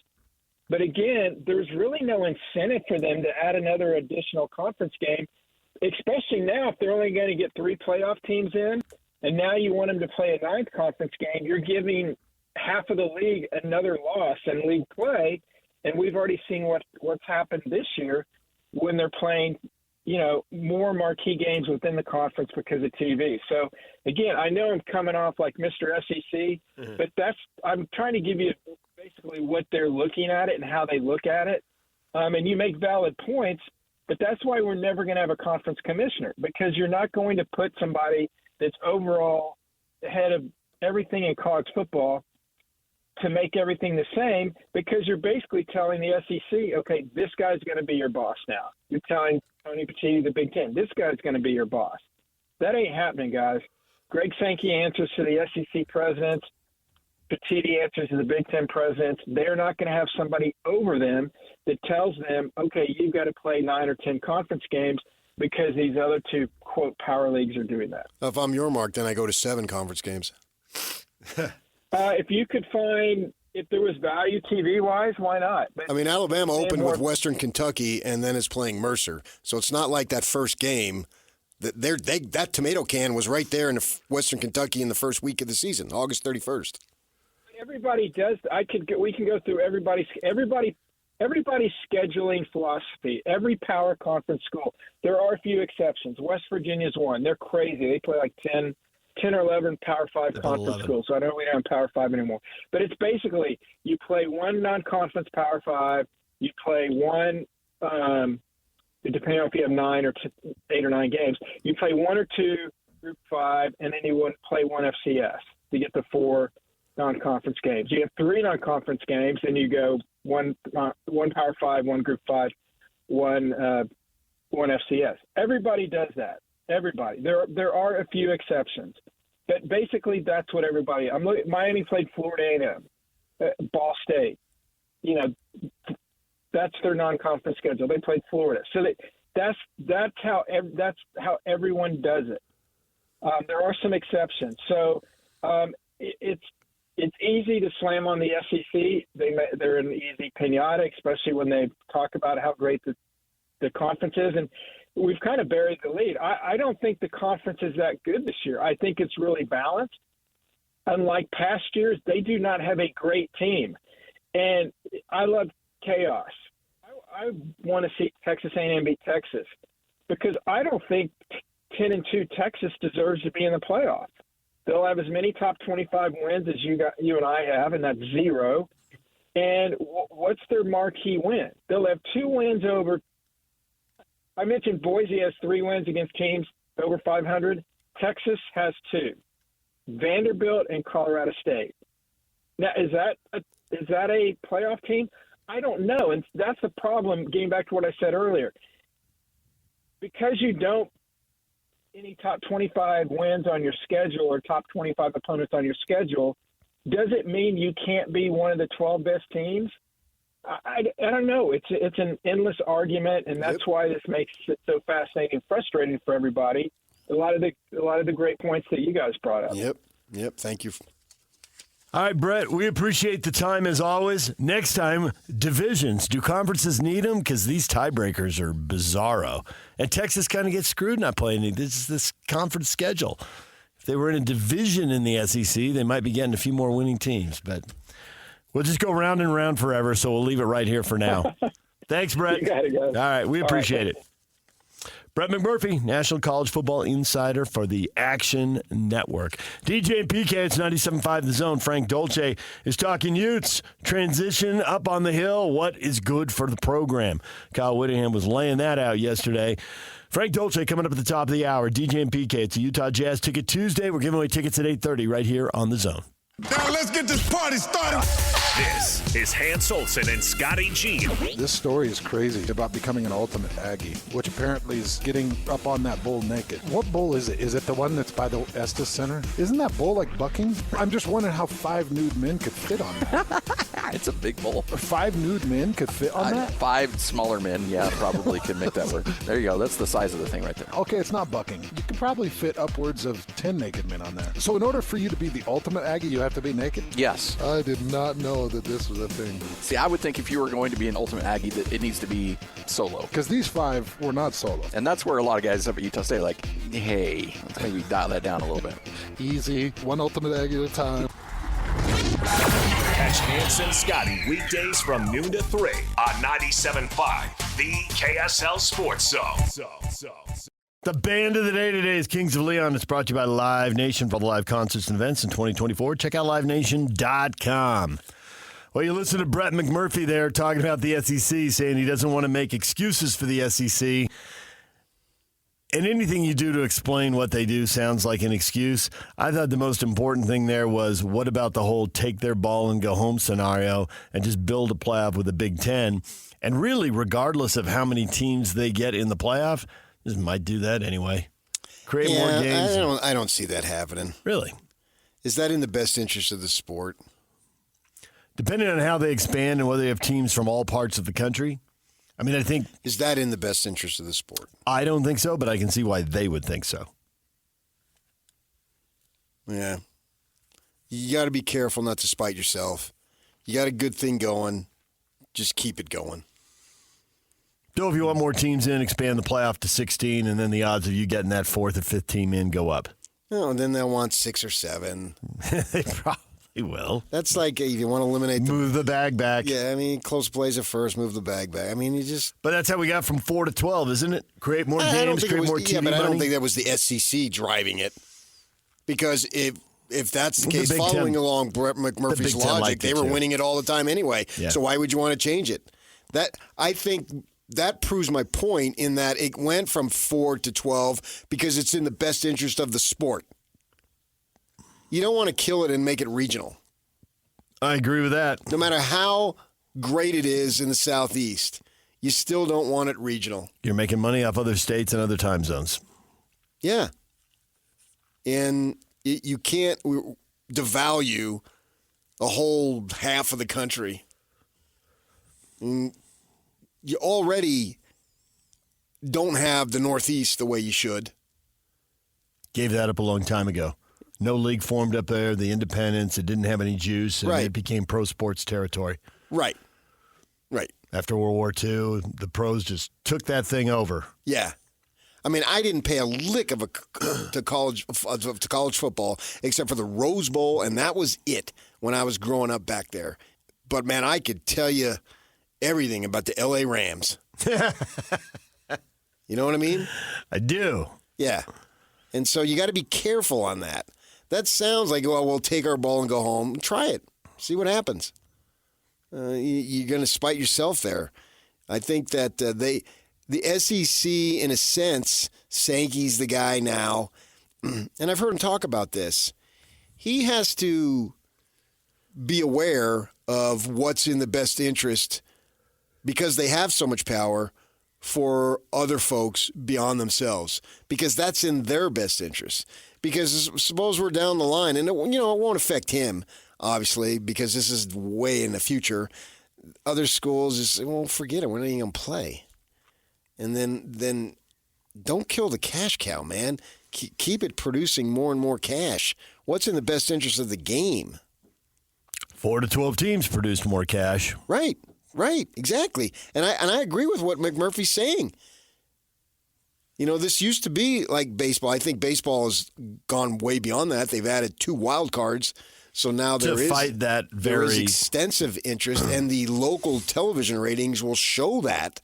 Not necessarily national, but the locals. Yeah, that's the nature of sport, and I don't think anybody ever gives baseball credit for that. The national TV ratings aren't good. Everybody's busy watching their local team. Right. They play every day. This isn't the NBA where there's a day off, or the NFL where you can literally just spotlight one game and spotlight another and spotlight the next. Exactly. Because they're only playing once a week. Baseball's playing every day. By the time you watch your team, you don't have 6 hours to watch a second game. You got a life to live. Well said. So I think baseball, the national TV ratings are a poor measurement. It's just a different beast with their schedule playing every day. But to his point about teams getting shut out, that's why they've added the wild cards. Yeah. And it's worked. It's kept more teams involved. No question. DJ and PK, it's 97.5 The Zone, says the guy who roots for a team who's chasing the $1 billion Dodgers. But at the same time, we had an 84-win team go to the World Series. Yep. Yeah. DJ and PK, Frank Dolce next. Kyle Whittingham, what is best for the program? What is his future? That's next. Stay with us. Catch First and 12 Sundays from 10 to noon on The Zone. It's brought to you by Macy's Grocery Store. Get the freshest fruits and vegetables from local farms and your favorite local brands. Macy's, happy shopping. Frank Dolce joining us momentarily here to talk Ute football. The Utes headed off to UCF. Big Fox Friday because it's contracted and There's another reason why you should have the rivalry game at the end, because then you can always have Thanksgiving at home. Yes. You just get on the bus and drive down the next day. And the rivalry games always seem to be interesting. This game, a little short on the interesting meter. Not that interesting. Making the Utes fly across the country. And Corinne Reed told us they got to meet 6:30 a.m. Thanksgiving morning. Yay. That's so stupid. It's horrific. It's like, oh, man. No one's into this. Well, we signed up for it. Here we go. Yeah. You got an opportunity to guarantee two fan bases or 2 players groups of teams can be home for Thanksgiving every year. Mm-hmm. Perfect. Yeah. That's why they call it rivalry weekend. Even if you play it Friday. Don't outthink the room. Yeah. Here we are. Houston's got to fly up here. They could even schedule like non-league games. I mean, the ACC and SEC have figured it out. As long as you do an even number, it doesn't mess you up. USC Notre Dame messes you up. Yeah, but who's going to want to do that? I mean, Georgia Tech is your big example. I get that. South Carolina, Clemson, Kentucky, Louisville, Florida State. Yeah. Those are their four. Right, but that's been Other tradition. people could do it. Yeah. Well, that's a tradition. Kentucky, Louisville wasn't. The other three were. But for the numbers' sake, they're like, you guys are doing this. But it's still, Kentucky and Louisville are like an hour and a half apart. I think, back to your point, all the ADs and the coaching staff, because it's not just the team that goes. You know, ADs usually go on the road. Oh, yeah, they have to. Right, everybody's part of it is like, well, yeah, it's just an hour and a half, and that's not a horrible idea. Let's do it. Right. I've spent several Thanksgivings away from my family for work. And that was no fun, covering these college basketball tournaments. The Maui's underway, and all these games are close, and that's exciting. Yeah. But you're a long way from home. Right. And it doesn't have to be. No, it's a choice. And you're going to get this every other year. Great. If I'm Kyle, it's in the best interest of the program that I step aside. At least every other year, Colorado was a skip and a jump. Right. In terms of a flight. You didn't have to leave at 6:30 in the morning. For your 1 hour flight. Yeah, you know what I mean? I do know what you mean because I had to do that once. Yeah. Somebody thought it'd be a good idea to save $27 on a flight by put us on a 6 a.m. flight to L.A., and so we landed in Burbank to cover a UCLA game back in the Mountain West era, and it's 9 o'clock, and we're at the Burbank airport, and we can't check in our hotel until like 4 o'clock. Well, that's because you were just taught to go along. You don't like to raise a stink. I really don't. Right. It's a lot of energy. Whereas, no, it isn't. You just say, if I have to do that, I'm not going. And I make my own travel schedule. Well, we drove to Santa Barbara and had lunch. And you went along with it, so they got their way. They got their way. Right. I got my way. I got a free trip to Santa Barbara. So I think it's another reason why they should do that. And the big news, the Big 12 has fined ASU $25,000 for field storming. Great. That'll stop it. What's wrong with field storming? That is the most overrated worry we have in all of sports. Ooh, overrated worries in sports. Something's going to happen. You just wait. Something's going to happen. Then the next year, something's going to happen. You just wait. Something's going to happen. Then the next year. We keep hearing about it. Well, just for the 20 years we're doing the show. Something's going to happen. You just wait. DJ PK, we're joined now by Frank Dolce. Frank, good morning. Good morning, guys. What's happening? Well, we went to a press conference Monday, and Kyle said about his future, I'll do what's in the best interest of the program. So there's that. DJ thinks Kyle is gone Saturday. Press release. Check your emails. What? What? I don't know if that's true. Well, DJ doesn't either. He's speculating. I said the word I used was murky because I thought after last week's press conference, it's like, that sounds like a guy who's coming back. And then this one I thought, it sounds like a guy who's leaving. It's murky.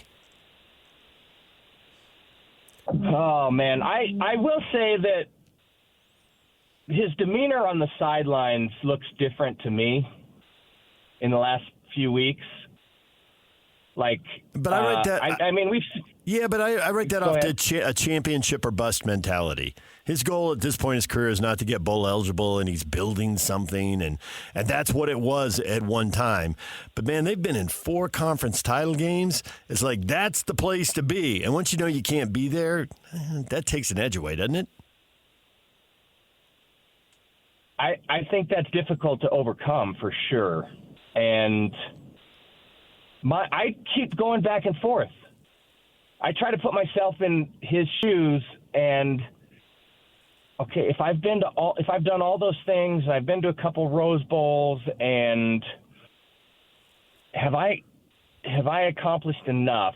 Am I going to be able to live with that walking away with this season? Or is my competitive spirit still so strong that walking away at this point would feel like a failure that I would have to live with? And if I'm going down, I'm going down with a fight. Like, you're going to have to pull me out of there kicking and screaming. Right, but then suppose next year it doesn't turn out, and then when does it end? Yeah, but that's when he's kicking and screaming. I mean, I feel like if I look back across just my brief playing career, I remember all of the wins and the good stuff, but the bad stuff hurts more. Like, those are the harder things to overcome. And so I fall back on, like, if I had a chance to go back and try and correct or get a win when I didn't have one previously, then I would take that chance to do that. Yeah, but he's talking about what's in the best interest of the program. I think that's a selfless statement. I don't think he's talking about himself and his competitive spirit or any of that. I don't think you can necessarily separate the two. He's trying to.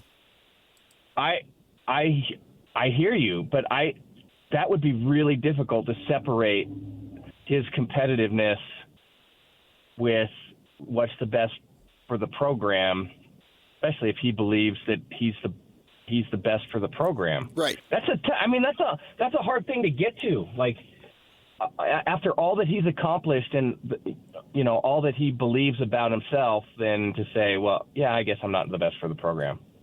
I mean, well, I'm not saying he couldn't get there, and I'm not saying people don't get there, and it's probably an evolution for people to get to that point. But Nick Saban did it. At this point, I don't know. I'm undecided. But the whole Nick Saban thing that I got to the point I either had to lie to the recruits or we had to lose a lot of recruits. That's where it boils down to the best interest. Right. The thing about the one kid who flipped to SC, I mean, one kid can flip over a million reasons, including NIL. But what we don't know, and this is where that could be the right path, is if he's got multiple assistants coming back, I'm recruiting these two kids, and I thought we had them, but now we're losing them, and I know they're getting negative recruiting, they want to know what you're doing. Somebody's chirping in their ear, whatever school in the conference they're recruiting against or in the area where the kid is from they're recruiting against. They're chirping. If he's hearing that about 10 kids, that's a big issue. One kid, But if it's a trend, that would be important. And Nick Saban got to the point where he realized it was a trend. Well, I think they lost two kids, actually. Okay. Maybe that is a sign it's a trend. But yeah, I think what they're trying to do with Morgan Scalley is to alleviate some of that concern. Is like, hey, we have a succession plan in place, and here's everything that he's accomplished, and so there's going to be continuity in the program. And I don't know how that message sells, but I think it's a pretty good message to go out and to recruit. Nick Saban got out at the right time, clearly. And I would put Coach Whittingham in the same mold as Nick Saban. Like, everything that college football has become does not align with everything that Nick Saban or that Kyle Whittingham built. And that's the very hard thing to overcome for both of those guys. And I don't think they can change. I don't necessarily think they can change. I'm not saying they couldn't be successful, but I don't think they can really change who they are.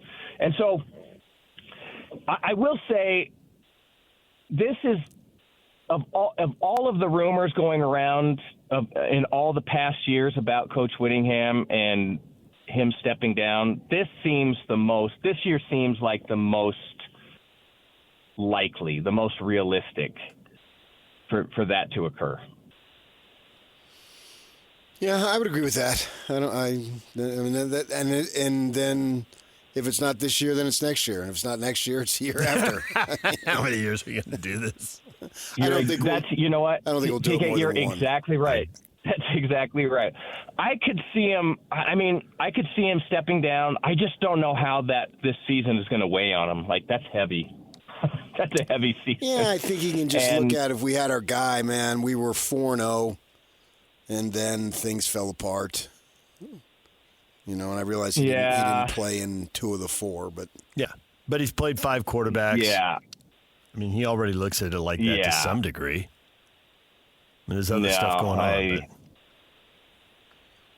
And the other thing is, I could also see him saying, "I'm going to give it one more year and make it his final, the retirement tour."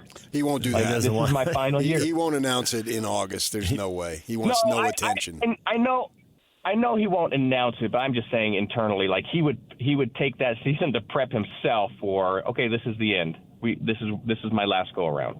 I don't know if he's done that this year, and maybe he has, but well, if it's not this year, it's next year. I'm pretty. That's what I think I'm pretty too. confident in that. Would you put it at more than 60% that he stays this year, or less? Right now, and DJ can vouch for this, I don't want to give up too much, but I came in on Monday and said my thought process has changed a little bit, and I'm going 60-40 done, where it had been reversed. And it had been 60-40. He was going to stay literally a week earlier. We've been talking about this pretty much every day or every other day for 2 weeks as we hear different things, and Kyle says different things in public formats. You can't miss it. And then if he comes back, which he very well could be, because he literally has not told me I am done this year, I want to make sure that's abundantly clear. I'm not reporting anything. I'm speaking on opinion. And if it's not now, then I would go probably 80, 85% next year. Okay, let me ask you this question. Does a win or loss on Friday do anything to that? I don't think so. To your prediction? It stays the same? Yeah. I mean, okay, you let got me a ask fifth you. stream walk-on quarterback. Good luck with that. Hey, Batari, the Ferrari. I'm being completely honest. Batari looked as efficient as any quarterback that's played this year in his short time in the game last weekend. So I might have. I mean, he missed some throws, but that's just lack of reps. But I might have a little faith in Batari going into this weekend. Cool. I hope they okay, win. let me ask you this question. If the final gun sounds at UCF and Coach Whittingham walks off the field and Utah is not successful and someone says to him, you have to tell me right now, are you in or are you out? What does he do? That'd be Mark Harlan. I mean, who else could tell him that? His wife? Yeah, there you go. That'd be the only 2 people, I think. Mark might say his wife won, me too. I think at that point, he's got a pretty good idea.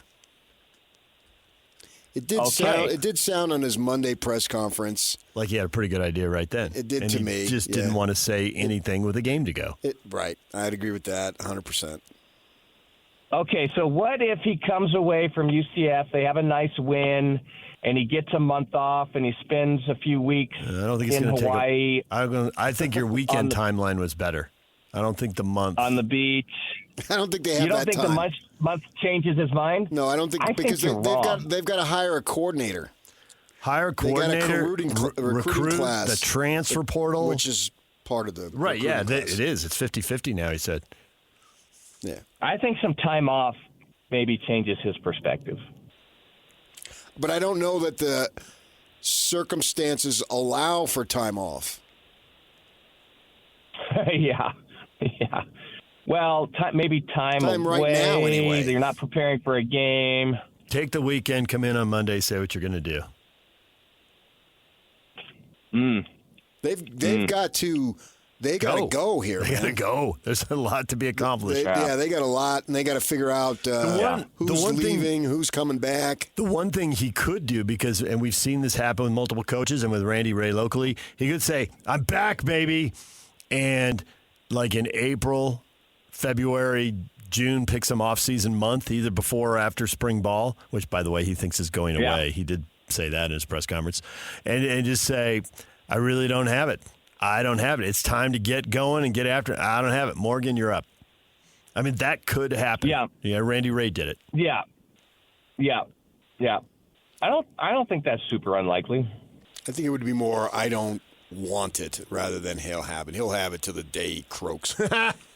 Okay, if you want to tweak it, to the day he croaks. Okay. So that's the thing. Frog. That's the thing. Is that that desire to win football games and to succeed is very difficult to get over. It is, but I'm going to face this situation some point in my own life, right? And I'm not unique in that way. I'm not unique in any way for that matter, but it is going to be, okay, I really love doing this. This is a kick. I've been doing it for almost 23 years, and it's still just as fun. I was down in Phoenix last week talking with my sister. She says, you still love it? Yep. Well, keep right at it. But you're going to have to balance. I mean, I really love this, but I know I'm running out of time, and I want to do this, this, and this. And this job gets in the way of doing this, this, and this. So if you really love your job, which I'm fortunate the answer is yes, 100%, that then you'll always have that. This job will never suck. But it'll be a time not to do it. Right, because I want to do other stuff. I think that's the issue with him. Not has he lost his passion and his desire and his competitive spirit. He's a Whittingham. He turned 65 last Thursday. That meant he's had that competitive spirit for 65 friggin' years and 5 days. They never lose it. That's who they are. But he'll want to do other stuff with his life. I think that's the issue. And only he can answer that. And I did feel like I felt like at that press conference, Frank, it felt like maybe that internal debate that he's been having with himself, for 5 or 10 years, trying to figure out, hey, one day this is going to come, and how am I going to handle it? Watching other coaches handle it, and how does that inform him, right? But did the timeline get sped up? Not because 1 or 2 or 3 kids are questioning it, but because 10, 15, or 20 are. And right, so and that's what's in the best interest of the program. That's what he was talking about. Right, exactly. And then is that the issue? I mean, there's some other things. He could, how tight is money? Him leaving could free up some money, right? Morgan won't make as much as he makes. Presumably the next DC won't make what Morgan is making as DC. That seems shorter term. It could be in the best interest of the program, but shorter term, I don't know if he'd make a big decision based on that. Does the new OC coming in want to work for one or the other and not like the plan that they've laid out? I don't know. I mean, I've been brainstorming. What is Kyle getting at? There's a lot. There's a lot to do. I guess one of the things that we haven't talked about too much is making his own decision. I doubt that he wants to be in a situation where someone is saying, "Hey, it's time for you to go." Right. And he also and they have to manage that. And he wants to leave in a good position. He wants. Lavelle wanted BYU to keep winning when Lavelle stepped down because he invested so much in a program. Kyle has invested so much in a program. He wants Utah to keep winning. He wants Morgan to be successful. So the best interest of the program thing, that's what he's saying. I want Utah to win, and I want Morgan to win. And if I step away, if I alter my timeline a little bit, but it has a big impact over here, I do it. That's the thing when PK says selfless.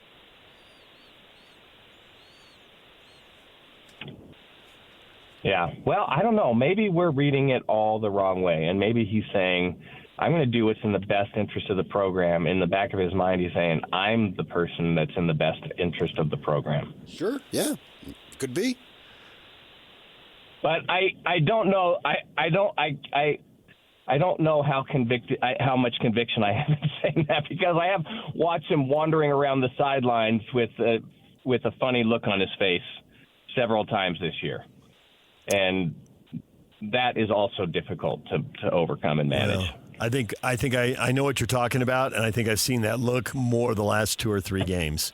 But the conference title game has been out of reach. The conference title game has been out of reach. Yeah. And he's got a new OC. He's got an interim OC. He's clearly going in a different direction then. So I've chalked that up to that. Oh, yeah. Yeah.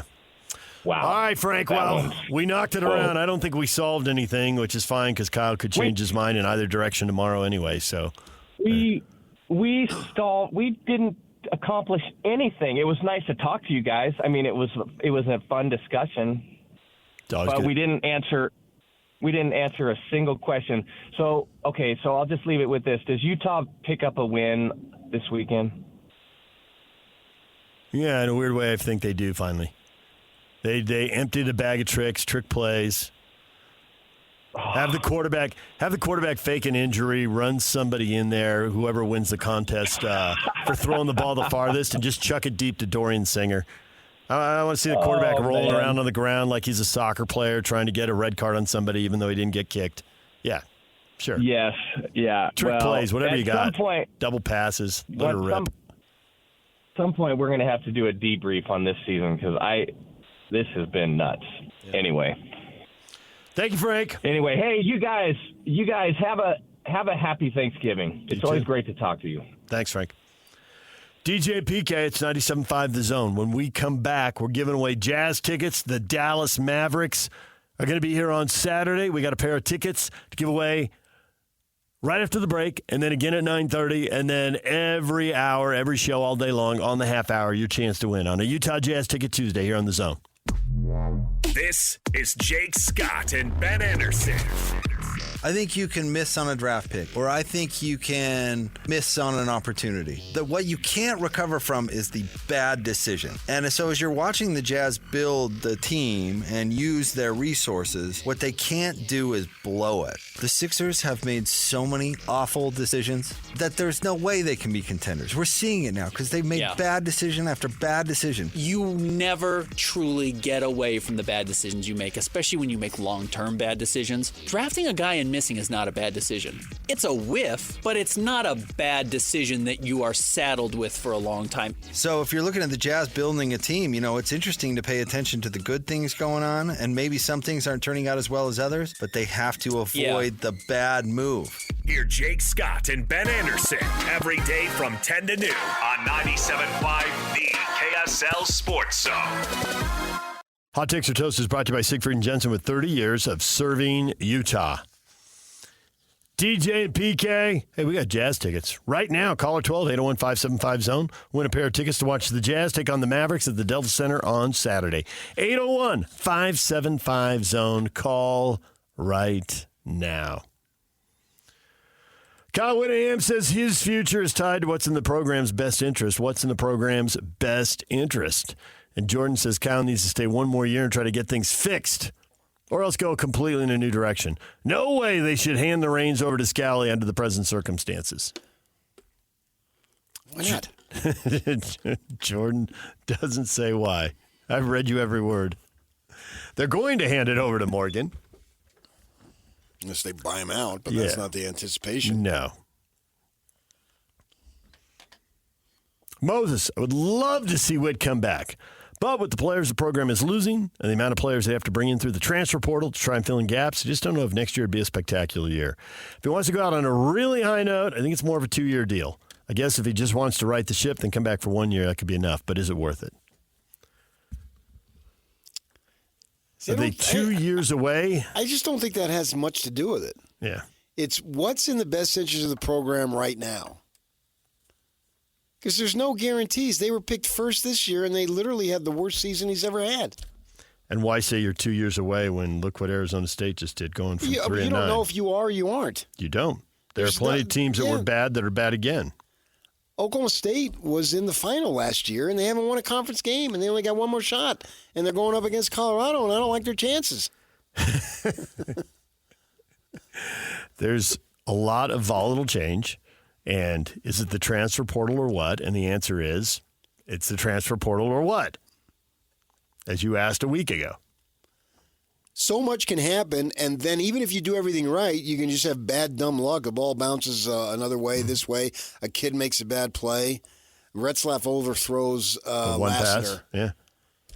Lassiter thinks he scores if he catches that. Mm-hmm. I'm not going to doubt him. I don't know what would have happened, but he thinks so. Yep. And he very well could have been right. And conversely, the Cougars let a receiver run free in the third quarter, and they got a big play and a touchdown. Right. It was just brain lock. Right. Jay Hill needs a better scheme. Well, the scheme was not to let Johnny run down the field by himself and score a touchdown. I think it was Xavion. That who it was? I could not remember who it was. Well, you only know Tyson. That's all you know. It was the other one. And so, yeah, those things happen. Come on. So there's no guarantee on any which way, this way, get the program right, blah, blah, blah. He said what he said, and he meant what he said, that this is something that he will decide if what's in the best interest of the program today, right now. Kevin, I don't see him bailing a poor year. He'll come back next year to make things right. David, if I were him, and I'm not, I'd be out of there on December 1st, 2024. He has done many great things. He is 65. Go and enjoy life. Get away from the stress. I like that. What if he thrives on the stress? I think that's to the point you made with Frank in the last segment.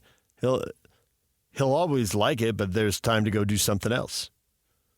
I don't know that he'll be fleeing stress when he leaves. Well, what do you mean? Pressure, just the day-to-day minutia of the job? Well, yeah, he will. No, but I don't know that he needs to. I realize he won't have it when he's off golfing wherever. Okay, so you're saying he doesn't need to. Right. I thought you said he wouldn't. No, he will because he won't be making the decisions. He won't be sitting in the chair. He won't have to.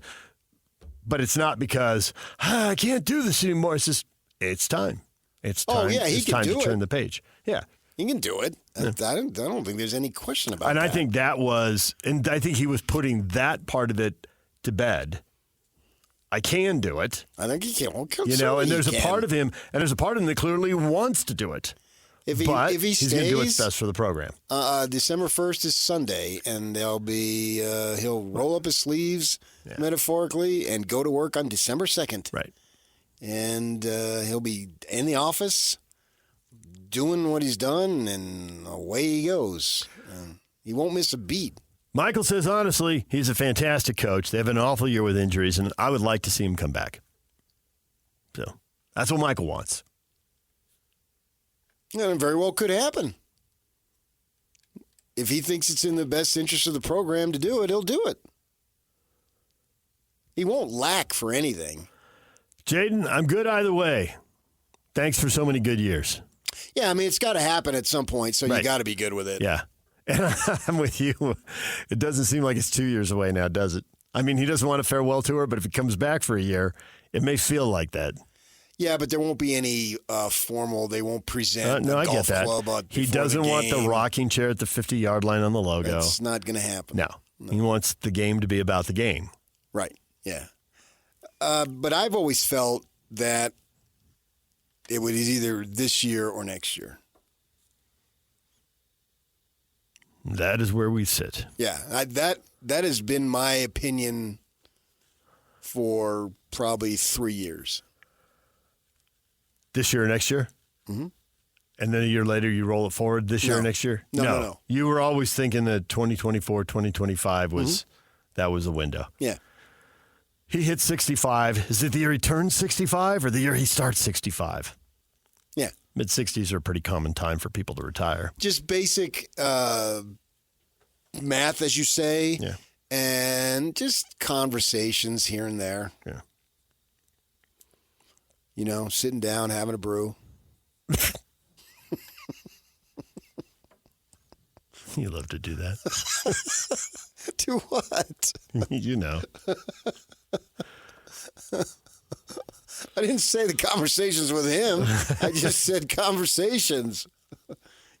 I'm old enough. It's legal. Frank, it's time to retire and ride off into a sunset on a beach in Hawaii. That is a good plan. And I know the exact beach. The exact beach. I do. Yeah. I know exactly where he goes. Yes. We've talked about it many times. And so, yeah, that'll happen. No, but he'll be around because he has that contract that he'll fulfill with the ambassador. Yeah. Ombudsman. No, right. that's more like when you're solving problems. As an ombudsman? Yeah. Yeah. It's more of an ambassador. You're right. I think that's accurate. And he'll go to games. He'll talk to boosters. He'll shake hands. Do a little fundraising. Be available for a phone call if somebody is saying, hey, we're thinking this or we're thinking that. Or, did you watch the game? What'd you think? Bounce stuff off of. Yeah. Now, he'll be discreet on that stuff. Sure. He'll be off the radar. He's 1,000% being off the radar. He doesn't even really want to be on the radar. He just understands that's part of the job. The way he does the media stuff reminds me of Jerry Sloan. I have to do it. Let's not make it be a big issue. You ask me the questions. I'll give you the answers, and then we'll go. And then I'll get back to doing what I'm supposed to do, coach. I see a lot of similarities between those two guys. I think you're right. And Jerry understood it. He part of the gig. And they're both great interviews. Don't make it an issue. Yeah. Jerry never made it an issue. Kyle, in the beginning, was breathing a little fire. He got a little counsel, tone it down. He had a chip on his shoulder. And, he was ready to battle and conversations with some people. Hey, there's a story, and the story lasts. And if you say nice of you to show up and that type of thing, you make it a story. You make it a story beyond the story shelf life. There's very few stories that have big-time shelf lives. In sports, especially. There may be in real life, but in sports, not a whole lot of them. Are you talking about it 2-3 days later? And so don't make it. And he got that. He took that counsel to heart, and he ran with it as well as anybody I've ever seen. Some people are naturally born that way. Steve Cleveland, he didn't get interviewed much as a junior college coach and whatnot. He comes here, you would have thought he would have been interviewed 5,000 times. By the time he just naturally rode right into it, and as smooth as can be. Was so good at it, right? And so you got that. And Kalani he lives to talk. He loves talking with people. I mean, he's just a people person. I don't think he doesn't crave it. It's just his natural DNA to do it. All right, so you got all that. Kyle will be fine. He'll be off the radar doing what he does. Now, he wants to stay local because he loves to ski, and so he'll be here. And 3 of his 4 kids live here, which means grandkids live here. Extended family lives here, so he'll be in the community. You'll see him at the grocery store. The grocery store? That would require me to go to the grocery store. Oh, well, you won't see him then. You see him getting gas at Costco. Okay. There you go on that. Which is funny because I actually saw his son getting gas at Costco. Yeah. Turns out people have to live their lives. And I talked to him at that time. The one over by the Huntsman Cancer stuff on 53rd and State, right around there. So, yeah, right. But I like what he said in that I'm going to do what's best for the program. And he means it. He said it like 3 times. When he sits in a press conference and he says something 3 times, that's like your Jerry Sloan comparison. Well, then they mean it. Yeah, and I think that's good. If I'm a Ute fan, I like to hear that. Yeah, they're not out there just yapping away. I don't think he needs this job anymore. That's not it. And Frank was saying, oh, yeah, he's, the competitive nature and all. The day he leaves, he'll have that. That's not going to go away. He'll just take it out on a golf course. But I don't think he needs that to survive. This is not his identity at all. This is his job, and he puts everything he has into it. But I don't think it's like, I'm a football coach, man. This is what I do. Not at this point in his life. Not at all. It's part of what he does, but it's not the unilateral thing that he does with no other stuff on the table. Absolutely not. DJ and PK, it's 97.5 The Zone. Take The Zone with you wherever you go. Download the KSL Sports app to get live streaming of your favorite shows. Downloading. Download the latest podcasts and get all the latest breaking news on the teams you can't live without. Everything you need delivered right to your phone. Let's go get them where we can get them. Just search KSL Sports on your app store of choice. Download it now. The KSL Sports app, presented by University of Utah Health.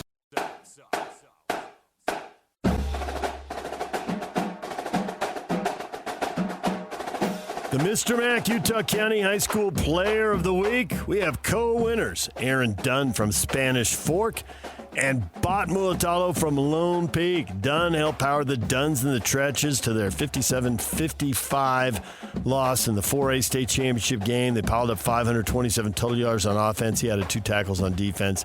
Mulatalo tallied 3 tackles, a half sack, and an interception from his D-line spot in the Knights' 30-27 loss to Corner Canyon in the 6A title game. Utah County Player of the Week award, proudly presented by Mr. Mac. No one buys, no one sells, and no one cares the way they do. Absolutely no one.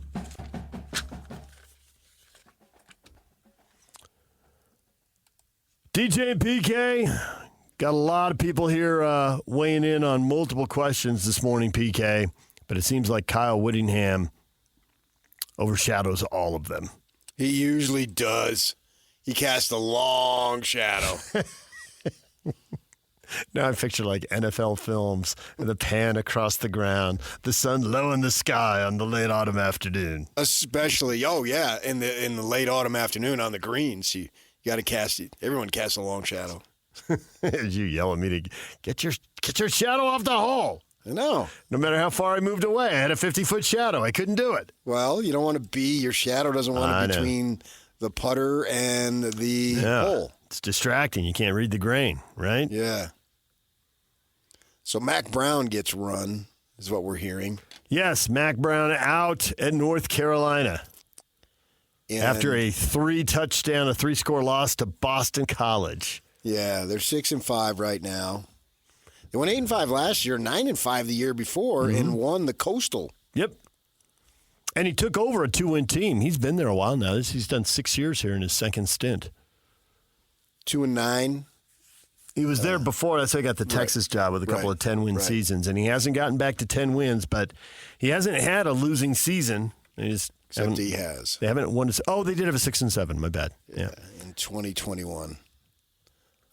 But he's 73 years old. Still grinding. The 70s scream retirement to you. Yeah. Especially from a job like that. That's a hard job. Yeah. A lot of long days, a lot of travel. He's not going to be there. That's the Nick Saban thing. Mm-hmm. They start wondering. That's where I think that Utah tried to get away from that, but you can't. You can't. The coach in waiting is a good theory, but you can't eliminate it can only work the confusion. So far for so long. Okay, that's going to be the guy. Great, but as it bears down on you. And then there'll be other changes, which is the future of the program is what Kyle is talking about. I know that's what he's talking about. It's obvious that's what he's talking about. And it is going to impact. There's just no other way. You can do whatever you want, but it does impact it. You can't help it. That's why coaches get paid so much, because they're so important. They have such an impact all across the program in so many ways. Right. For better or for worse. And the guys who win, the guys who lose. So this is going to be one of the, if he retires now, this is going to be one of the ultimate selfless acts we've seen. Because he could ride it out for a while if he wanted. He could come back, and no Keep one's going to grinding. bat an eyelash. Right. Well, he's not in his 70s like Nick. 70. I think Nick was 72, but I don't know. Nick, I think 71. 71. Okay. Yeah. Because right now he could be saying, "I'm definitely here for 4 years." Easily. Right. And people would still buy it if he said it. Yeah, unless he has some health issues that don't seem to be there right now. And enough people have coached to 70, you'd be like, oh, okay. Oh, yeah. Right. Everything that he needs to continue to coach, he has. That's not an issue. But if he thinks that, hey, if I lose 3-4 guys, and then next year, 3-4 more guys, those guys can make a difference. I mean, he's the one who said recruiting is the lifeblood of the program. And recruiting now includes the transfers, the kids that are already in college. And in a lot of ways, that's more important. Yeah, they're more likely to have the impact to make the quick turnaround and all that. Right. And he said 40, 45 new kids, probably split 50-50. So it's not that there's that many fewer high school recruits. If there are, it's 2, 3, 5 tops. Maybe you'd go from 20 to 15 But with I high think school fewer kids. freshmen, first-year freshmen are playing now because they're not needed. You don't have to plug the guy in. Right. If you get a Spencer Fano, you can plug him in, but that's just because he's really good. Sure, my but gosh. how many Spencer Fanos are you likely to get? Yeah, he grades out as high as can be every freaking game. Right, yeah. And good for him. Yeah, he's the exception. Right. And he seems like he's a 3 and You're starting 20. You're starting 22 guys, and you're probably playing 35 to 40. Right. In a game, 60 or 70 over the course of a season as injuries, transfers pile up. Mm-hmm. Yeah. So all that stuff, if that chips away at what you're trying to do, that's why if he comes out in the next week, which I think it would be, that would be.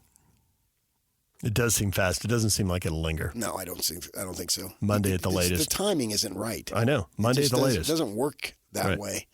And that would be the ultimate, I don't want to go too dramatic here, but I want sacrifice. I don't know if that's the right word.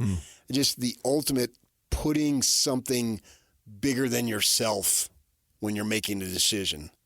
If you were wondering about his commitment, that if he does that now, that, to me, that's darn near as impressive as Sugar Bowls and Rose Bowls and everything else. DJ PK, it's 97.5 The Zone. More Jazz tickets will be given away at 9:30. Stay tuned.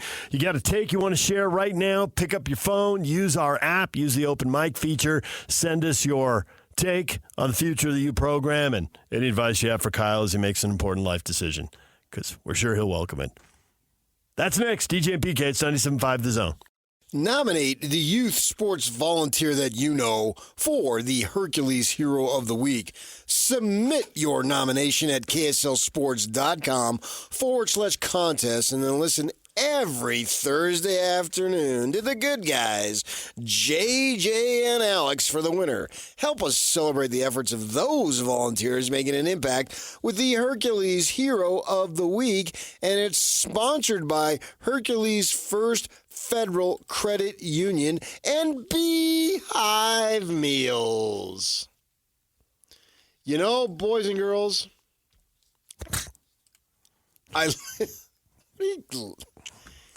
constantly tries to derail me. I listened to Kalani's press conference yesterday, as I always do on Mondays. And right now, I'm going to keep the main thing the main thing. Good. Brought to you by Jake Retzlaff. He's keeping the main thing the main thing, which has always been my problem. A lot of times I keep... Staying process-oriented is the key, keeping the main thing the main thing. Yeah. Staying focused, not getting distracted. You got to keep the main thing the main thing.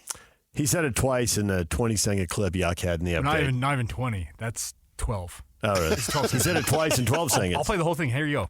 Staying process-oriented is the key, keeping the main thing the main thing. Staying focused, not getting distracted with whatever's going on, whether it's the Big 12 standings or whatever's happening. Just don't get distracted with it. Keep the main thing the main thing and stay process-oriented. It's kind of the deal. It's main thing the main thing. You got to keep the main thing the main thing. There it is. That's a great thing about Jake Retzlaff. If you threw a pick, big deal. Then you get back in the film room, you keep the main thing the main thing, and you just work. You work hard. You go out to practice every day. You learn. You come back, and you keep the main thing the main thing. That's what you do. All right. But there was all that hubbub around the game, and the Big 12 is fining ASU $25,000 and a public reprimand for storming the field. Something could happen. You just wait. I've heard. I think that's stupid.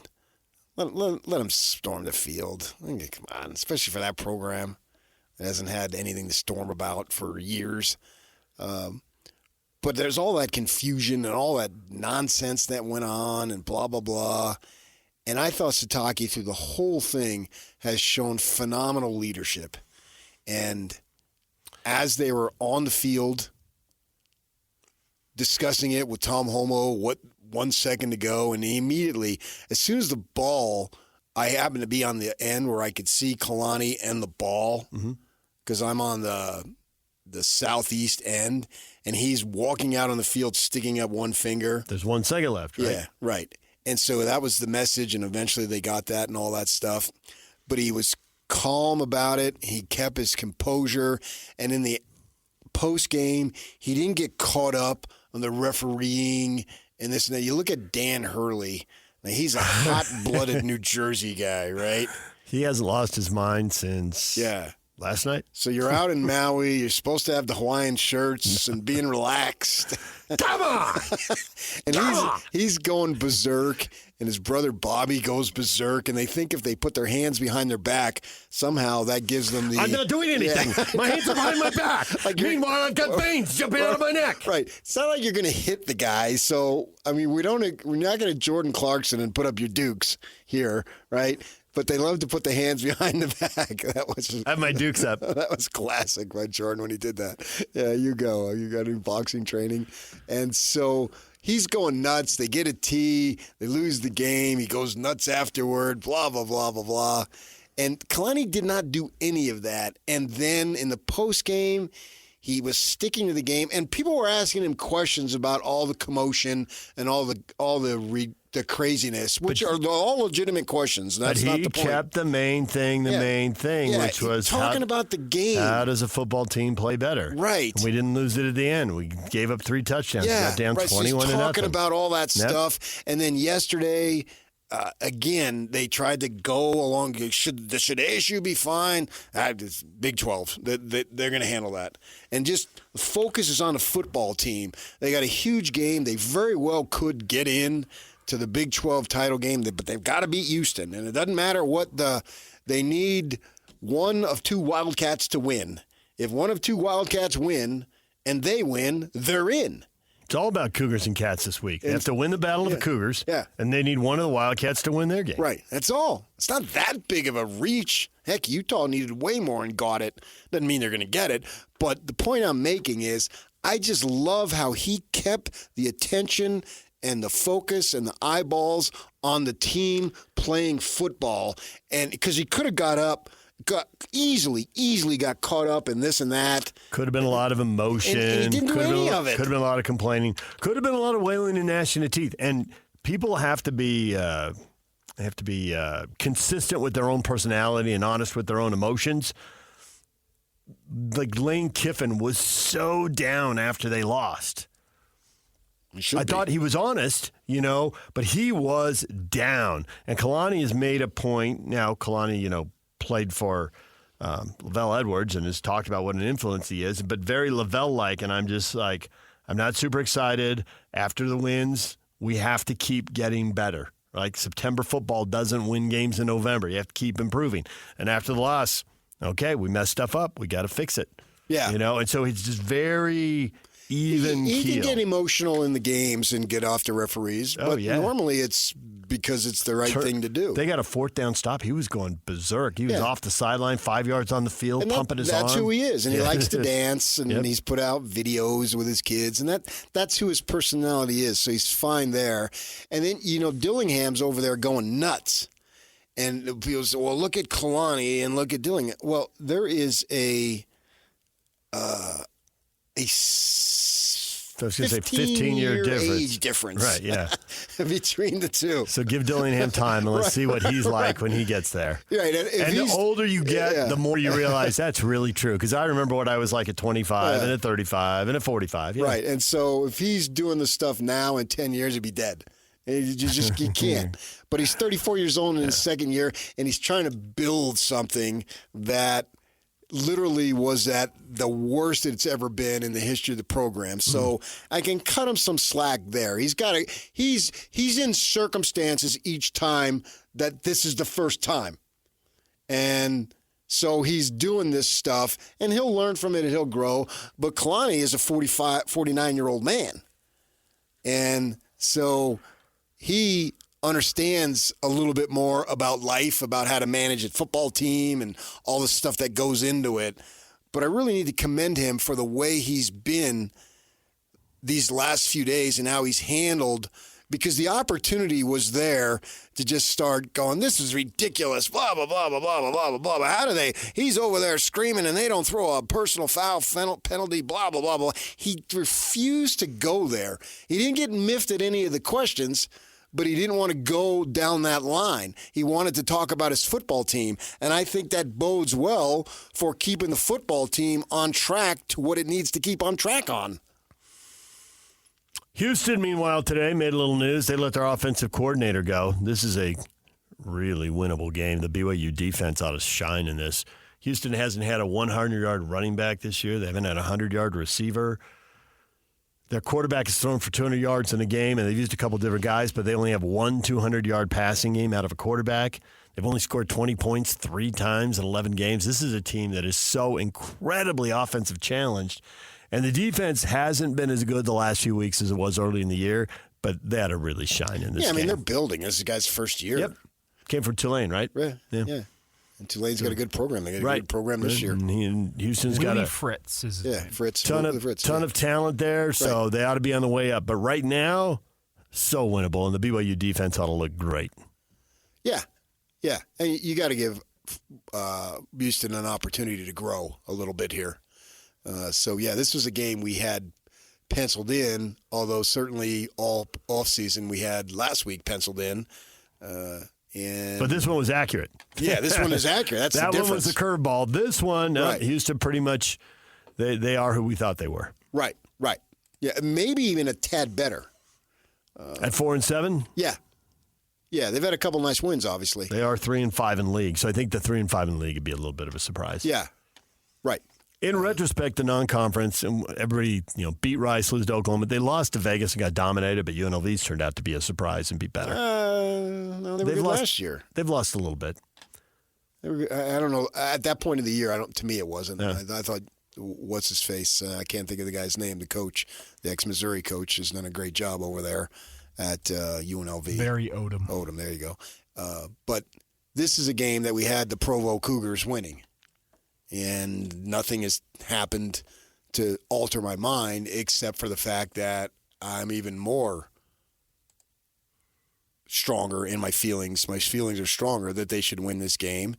And at that point, it should be somewhere first half. They get the result. They'll have the result of the Arizona schools well before they take the field for warm-ups.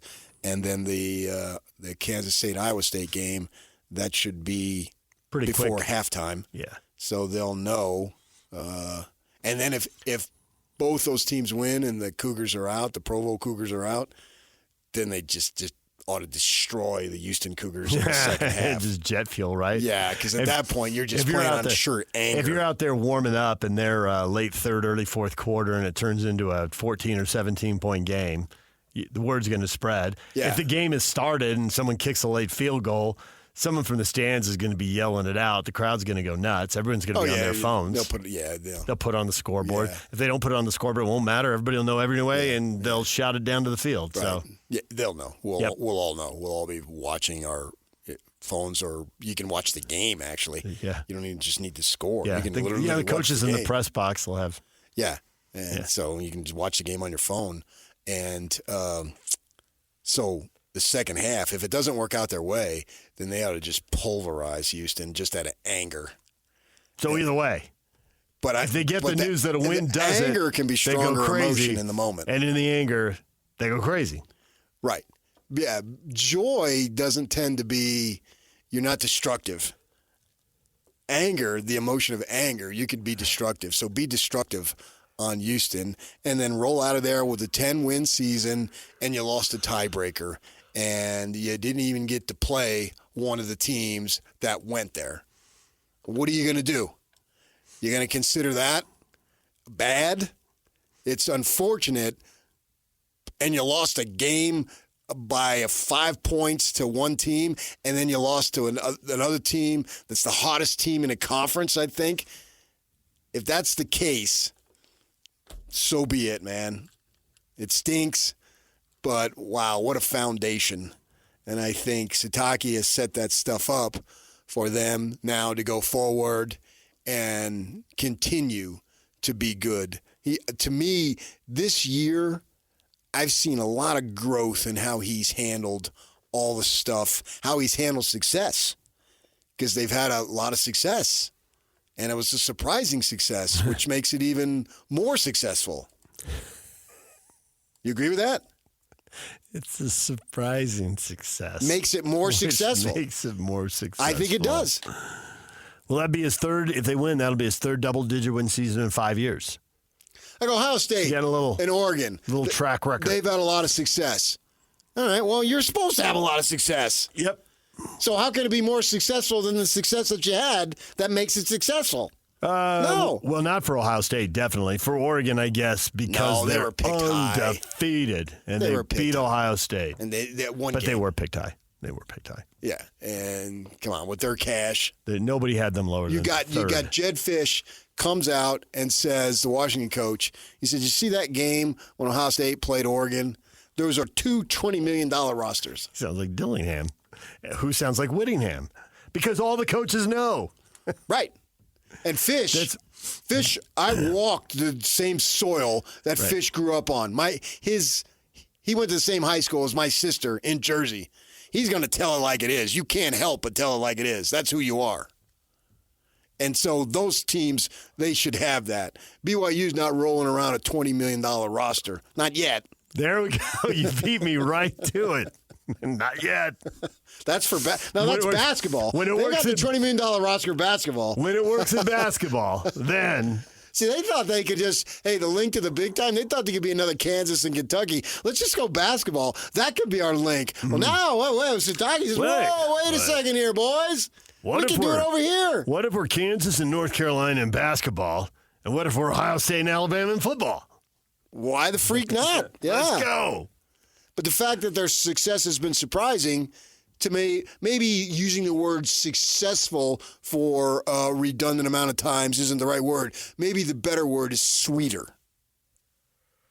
How sweet is it at Ohio State? You haven't done anything that you didn't think you were going to do. Look at Ryan Day. You never see joy on that face. Oh, you no. just don't. No, they beat Notre Dame last year, and he's ripping Lou Holtz. I know. Who's like 95 years old. Who has smiled less over the last 5 years? Not just in the moment, the last 5 years. Ryan Day or Aaron Rodgers. Those two guys looks like the weight of the world on them at all times. I'd throw Saban in there, but now that Saban's done, he's a little more loose. Yeah. Yeah. So that's what makes this sweeter than anticipated, that really no matter what happens, they got to win Saturday. They lose Saturday, well, then closing the regular season with 3 consecutive losses, I can't spin that. I'm not even going to try to spin that. Especially to a Houston team that doesn't exactly have it going on. Right. Whereas Kansas was hot and ASU's just having a great season themselves. And they're at home and they barely won. Right. Somebody's got to win. Somebody's got to lose. That will be the problem with the 2 losses, assuming they finish 10-2, is that fans will play the woulda, coulda, shoulda because they're both one-score games and not the backdoor one-score game like that. Like one. Yeah, but you didn't even get a shot to play Iowa State. I know. You didn't get an opportunity to play them. That's why I'd be okay with them bringing divisions back. And sometimes they get lopsided. The Big Ten West was all, weak versus the Big Ten East. I get why they went away from them. There's no such pure definition of the word fair. It doesn't exist. There's no examples of it. You can have a definition of it, but I don't think there's any examples. What you try to do is make it as fair as possible, and divisions might be the way to go to make it as fair as possible. DJ and PK, we give away the Jazz tickets. Want to go to a Jazz game Saturday night? See the Jazz play the Dallas Mavericks? We'll give away those tickets next. Stay with us. Now let's get this party started. This is Hans Olsen and Scotty G. This story is crazy about becoming an ultimate Aggie, which apparently is getting up on that bull naked. What bull is it? Is it the one that's by the Estes Center? Isn't that bull like bucking? I'm just wondering how 5 nude men could fit on that. It's a big bowl. 5 nude men could fit on that? 5 smaller men, yeah, probably could make that work. There you go. That's the size of the thing right there. Okay, it's not bucking. You could probably fit upwards of 10 naked men on that. So in order for you to be the ultimate Aggie, you have to be naked? Yes. I did not know that this was a thing. See, I would think if you were going to be an ultimate Aggie, that it needs to be solo. Because these 5 were not solo. And that's where a lot of guys up at Utah State are like, hey, let's maybe dial that down a little bit. Easy, one ultimate Aggie at a time. Catch Hans and Scotty weekdays from noon to 3 on 97.5, the KSL Sports Zone. DJ and PK, it's time to give away tickets to see the Utah Jazz play the Dallas Mavericks at the Delta Center Saturday. Call right now, 801-575-ZONE, 801-575-ZONE. Win a pair of tickets. If you don't win now, Jake and Ben will have tickets at 10:30 and 11:30. We'll have tickets all day long, every hour on the half hour. Jazz Ticket Tuesday. Tomorrow is a Win Tickets Wednesday. And we're going to have concert tickets. That works out because it's Wednesday. See? Oh, you got the wrong one. No, I think it's those other tickets you're giving away. Just over there. Check that. It'll be Jazz Laker tickets. Right. Which, in a sense, they play music on the court, so it's a concert in a sense. If you go along that way, I see what you're doing. You think basketball is a work of art. It's a classical piece of music. Seeing Bronny James do his thing. All right, thanks, PK. I'm trying to back you up. Sure.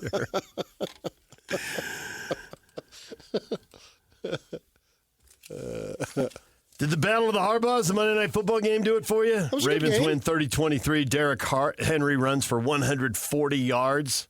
I mean, I couldn't care about the Battle of the Harbaughs. I don't turn into football games for coaches. 4th and 1, just banging through people for 25 yards. I'm Derrick Henry. Deal with it. Mm-hmm. Yeah. He's a Mack truck.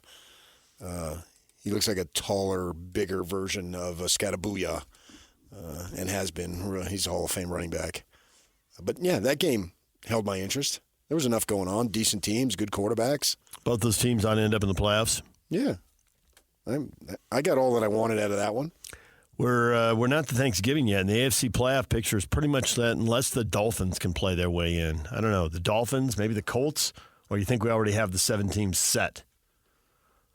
I'm such a baby, yeah, the Dolphins make me cry. Well, there's nothing I can do. I only want to be with you.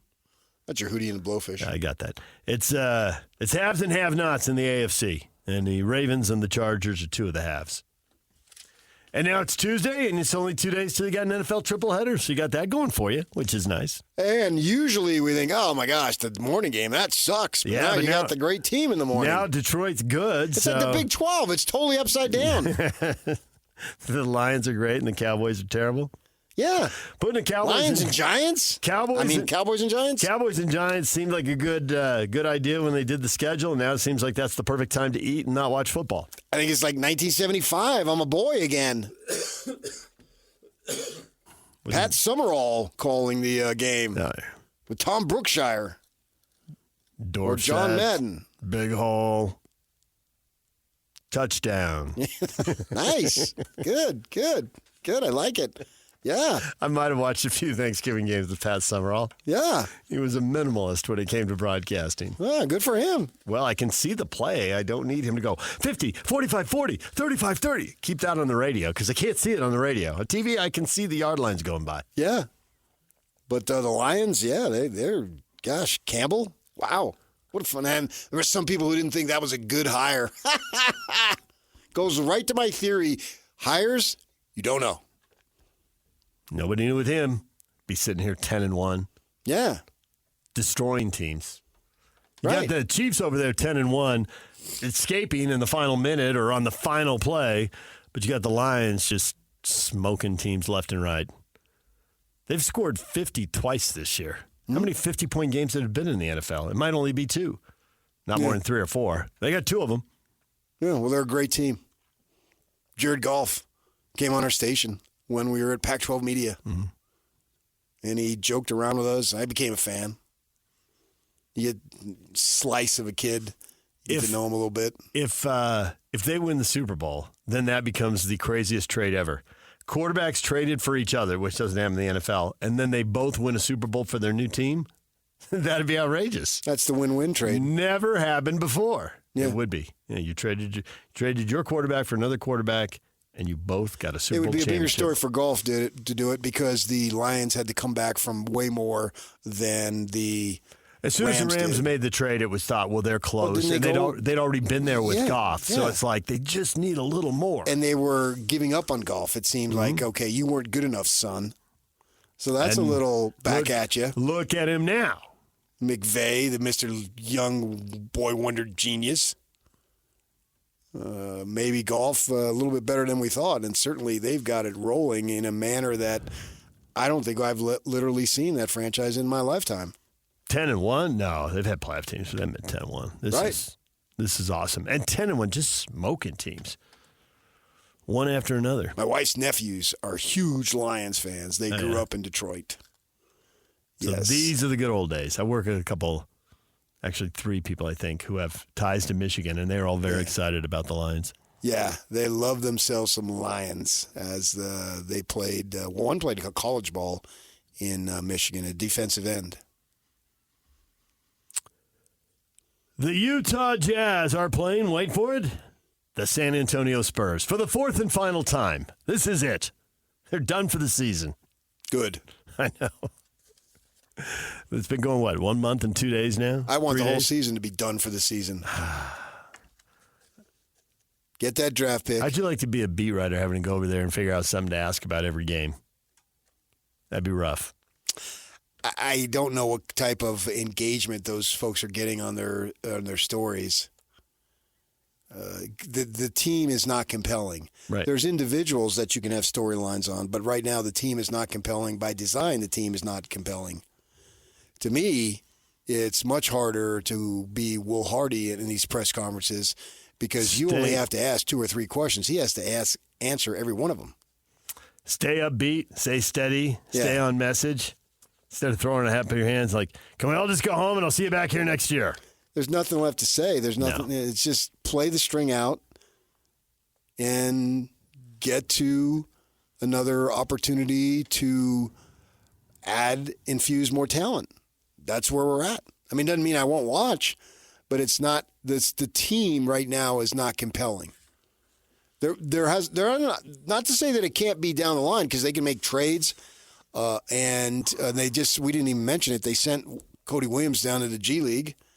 I think that's a little bit of a blow. I probably think it's the right decision. I was hoping it wasn't, but he looks totally overmatched. His body looks like he's 15 years old. He's skinny. Yeah, at least with Flipper and Collier, they don't look physically totally out of place. They're thicker. Yeah. He is so slight. Right. To me, that should change over 2 or 3 years. I see Exum. Yeah. Oh, really? Like he doesn't belong here right now. Now we know what happened to Exum, and to all the injuries. Good extent, he was derailed by injuries, so we don't really know what he could have been.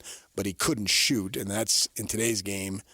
That's if you're a perimeter guy who can't shoot. That's a major problem. That is. And you have really got to find the right team and the right system just to fit in and be a role player. Right. But fortunately, they traded that for Clarkson. Williams, he doesn't belong right now. So go down there and weight lift and eat and do all that other stuff and work on your game. I assume we'll see him later in the year. That's how it's worked with other guys in previous seasons, so we'll see. San Antonio comes in having won 3 in a row.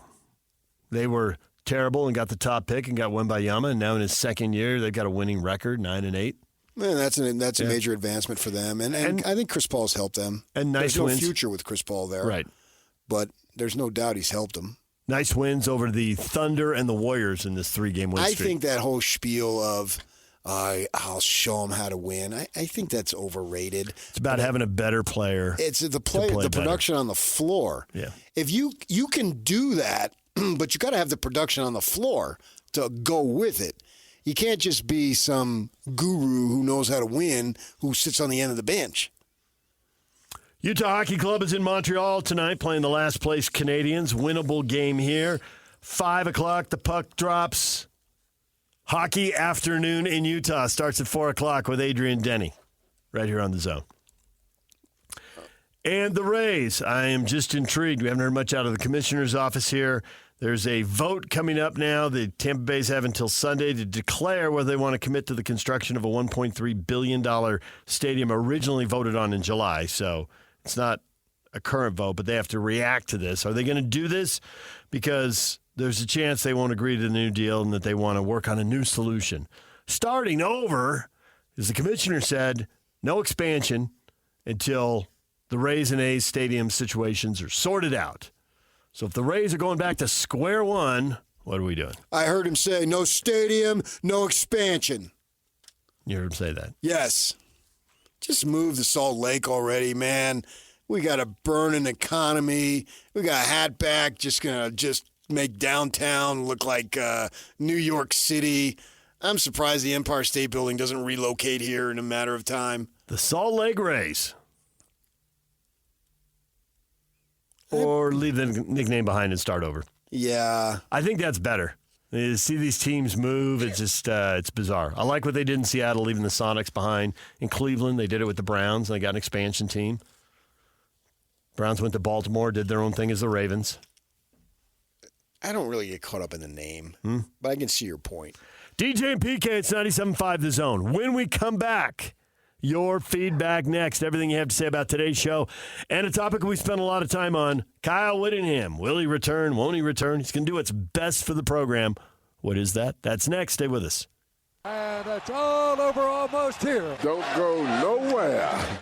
Join JJ and Alex Friday, 3 to 6. Doug Smith Mitsubishi, 495 West Main Street in American Fork, just off I-15. No one knows Mitsubishi like Doug. Question of the morning. Kyle Whittingham says his future is tied to what's in the program's best interest. So what is in the program's best interest? Alice says, well, that isn't a strong answer. Sounds almost like it's his last season. Well, we had that vibe sitting in the room, PK. But I have to put it as sound like. Don't know it and have it on sources. I had the vibe going into the room. Oh, really? Well, I told you. Well, I don't know how much you want me to give up on the air. I'm not reporting anything. I know. That's why I'm careful with what I say about what you've said. But, okay, but you're right. Once upon a time. In the room, I had that. Right. I agree with you. You had it stronger than I did, which is fine. Mm-hmm.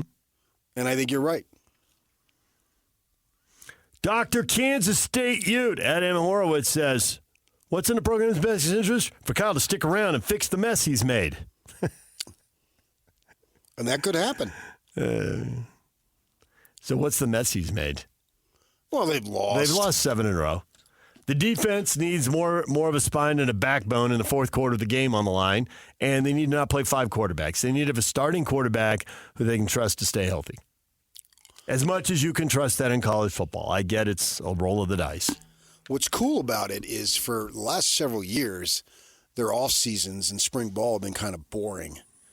Not going to be boring now. Right. Going to be a new offensive coordinator. Right. Yeah. Going to be a new quarterback or a quarterback back who's been hurt 2 years in a row. Either way, there are questions. But when you come off 4-7, and it'll be 5-7 or 4-8. Right. But when you come off that, there are going to be questions. It's not going to be boring. Right. They need a big time back. Yes. You could argue they need 2. But they certainly need 1. Bernard's going to be gone. Right.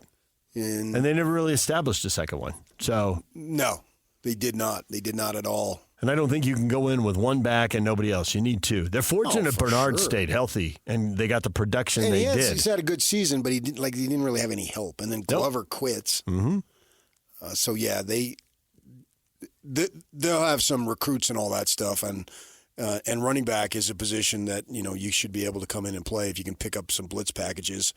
But let's see. If I'm a transfer, I look at them. running back. I would consider Utah. So you got that going on there, and yeah, they need impact transfers, not guys that they come from a big program and then they come here and they don't really do jack squat. They've had enough of those. And you can argue receiver, Singer's had a nice season. He would have had a better season if they would have had more consistency at quarterback, obviously. He could have had a great season. Yes. We saw some really good things out of him, but... So they need that there.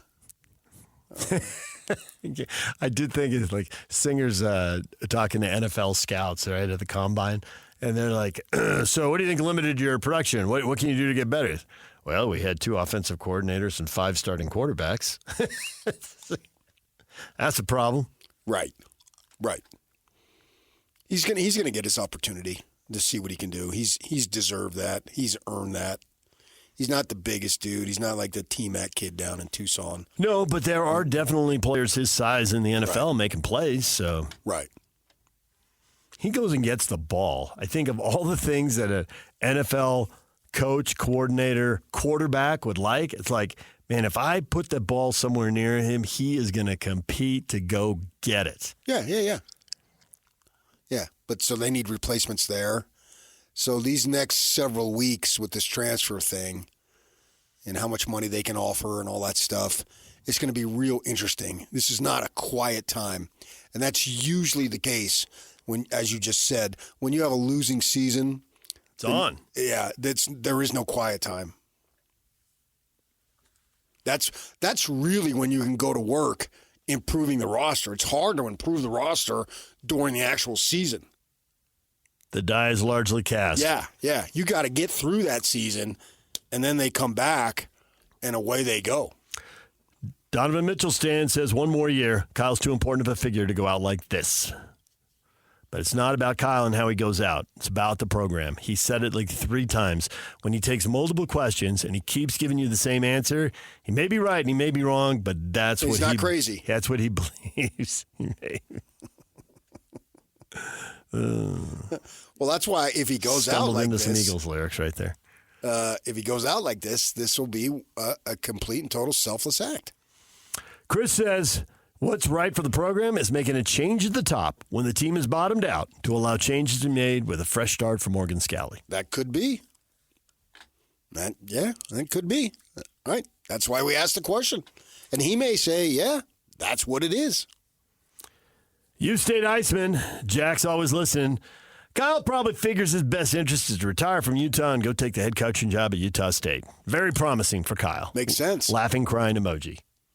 I would just take that as a ridiculous comment and a compliment from a big-time Aggie fan. Well, was somebody reported Jay Hill interviewed? And somebody out there had that? There's reports out there he's one of the finalists up in Logan. He's a finalist up in Logan. And Bronco Mendenhall? Was that out there? Well, so they have said that at least one sitting Mountain West head coach is in that group as well, and that either, to me, is either Kenya Matalolo or Bronco, one of those two. Kenny?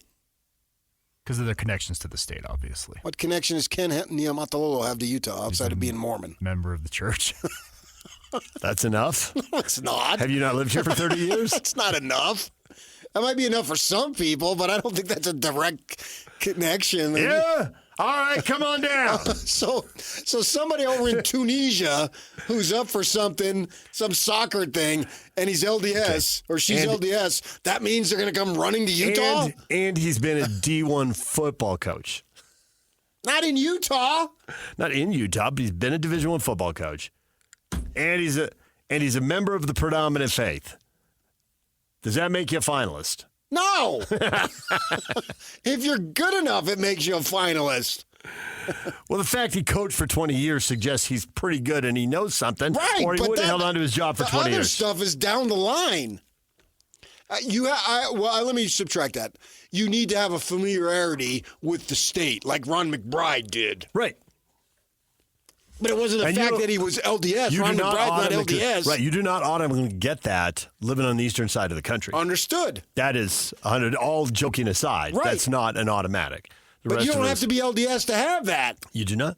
No. There's plenty of guys who understand it. Mac totally got it and is like, we're not winning with local recruits because a lot of them want to go on missions and we're not accommodating that. So he flipped it. Right. Yeah. Like Sharif Shaw gets it. I'm sure he gets it. He played here. He's lived here. He's coached here. So I don't care what his faith is. I care that he understands the landscape of the state. That's the point I'm making. So both Ken and Bronco are in their first year, right? Is Ken in his second? He's only had one. No. Yeah, 1 year, right? Yeah. Because he was at UCLA. Yeah. Correct, yeah. Yeah. So they've each had 1 year. Wow, 1 year, and then you move to another school in the conference? That kind of breaks with tradition. But tradition is just taking a beating upside the head in college football these days anyway. Ouch. Yeah, right? All right, Jake and Ben coming up next. They're giving away Jazz tickets at 10:30 and 11:30 right here on The Zone.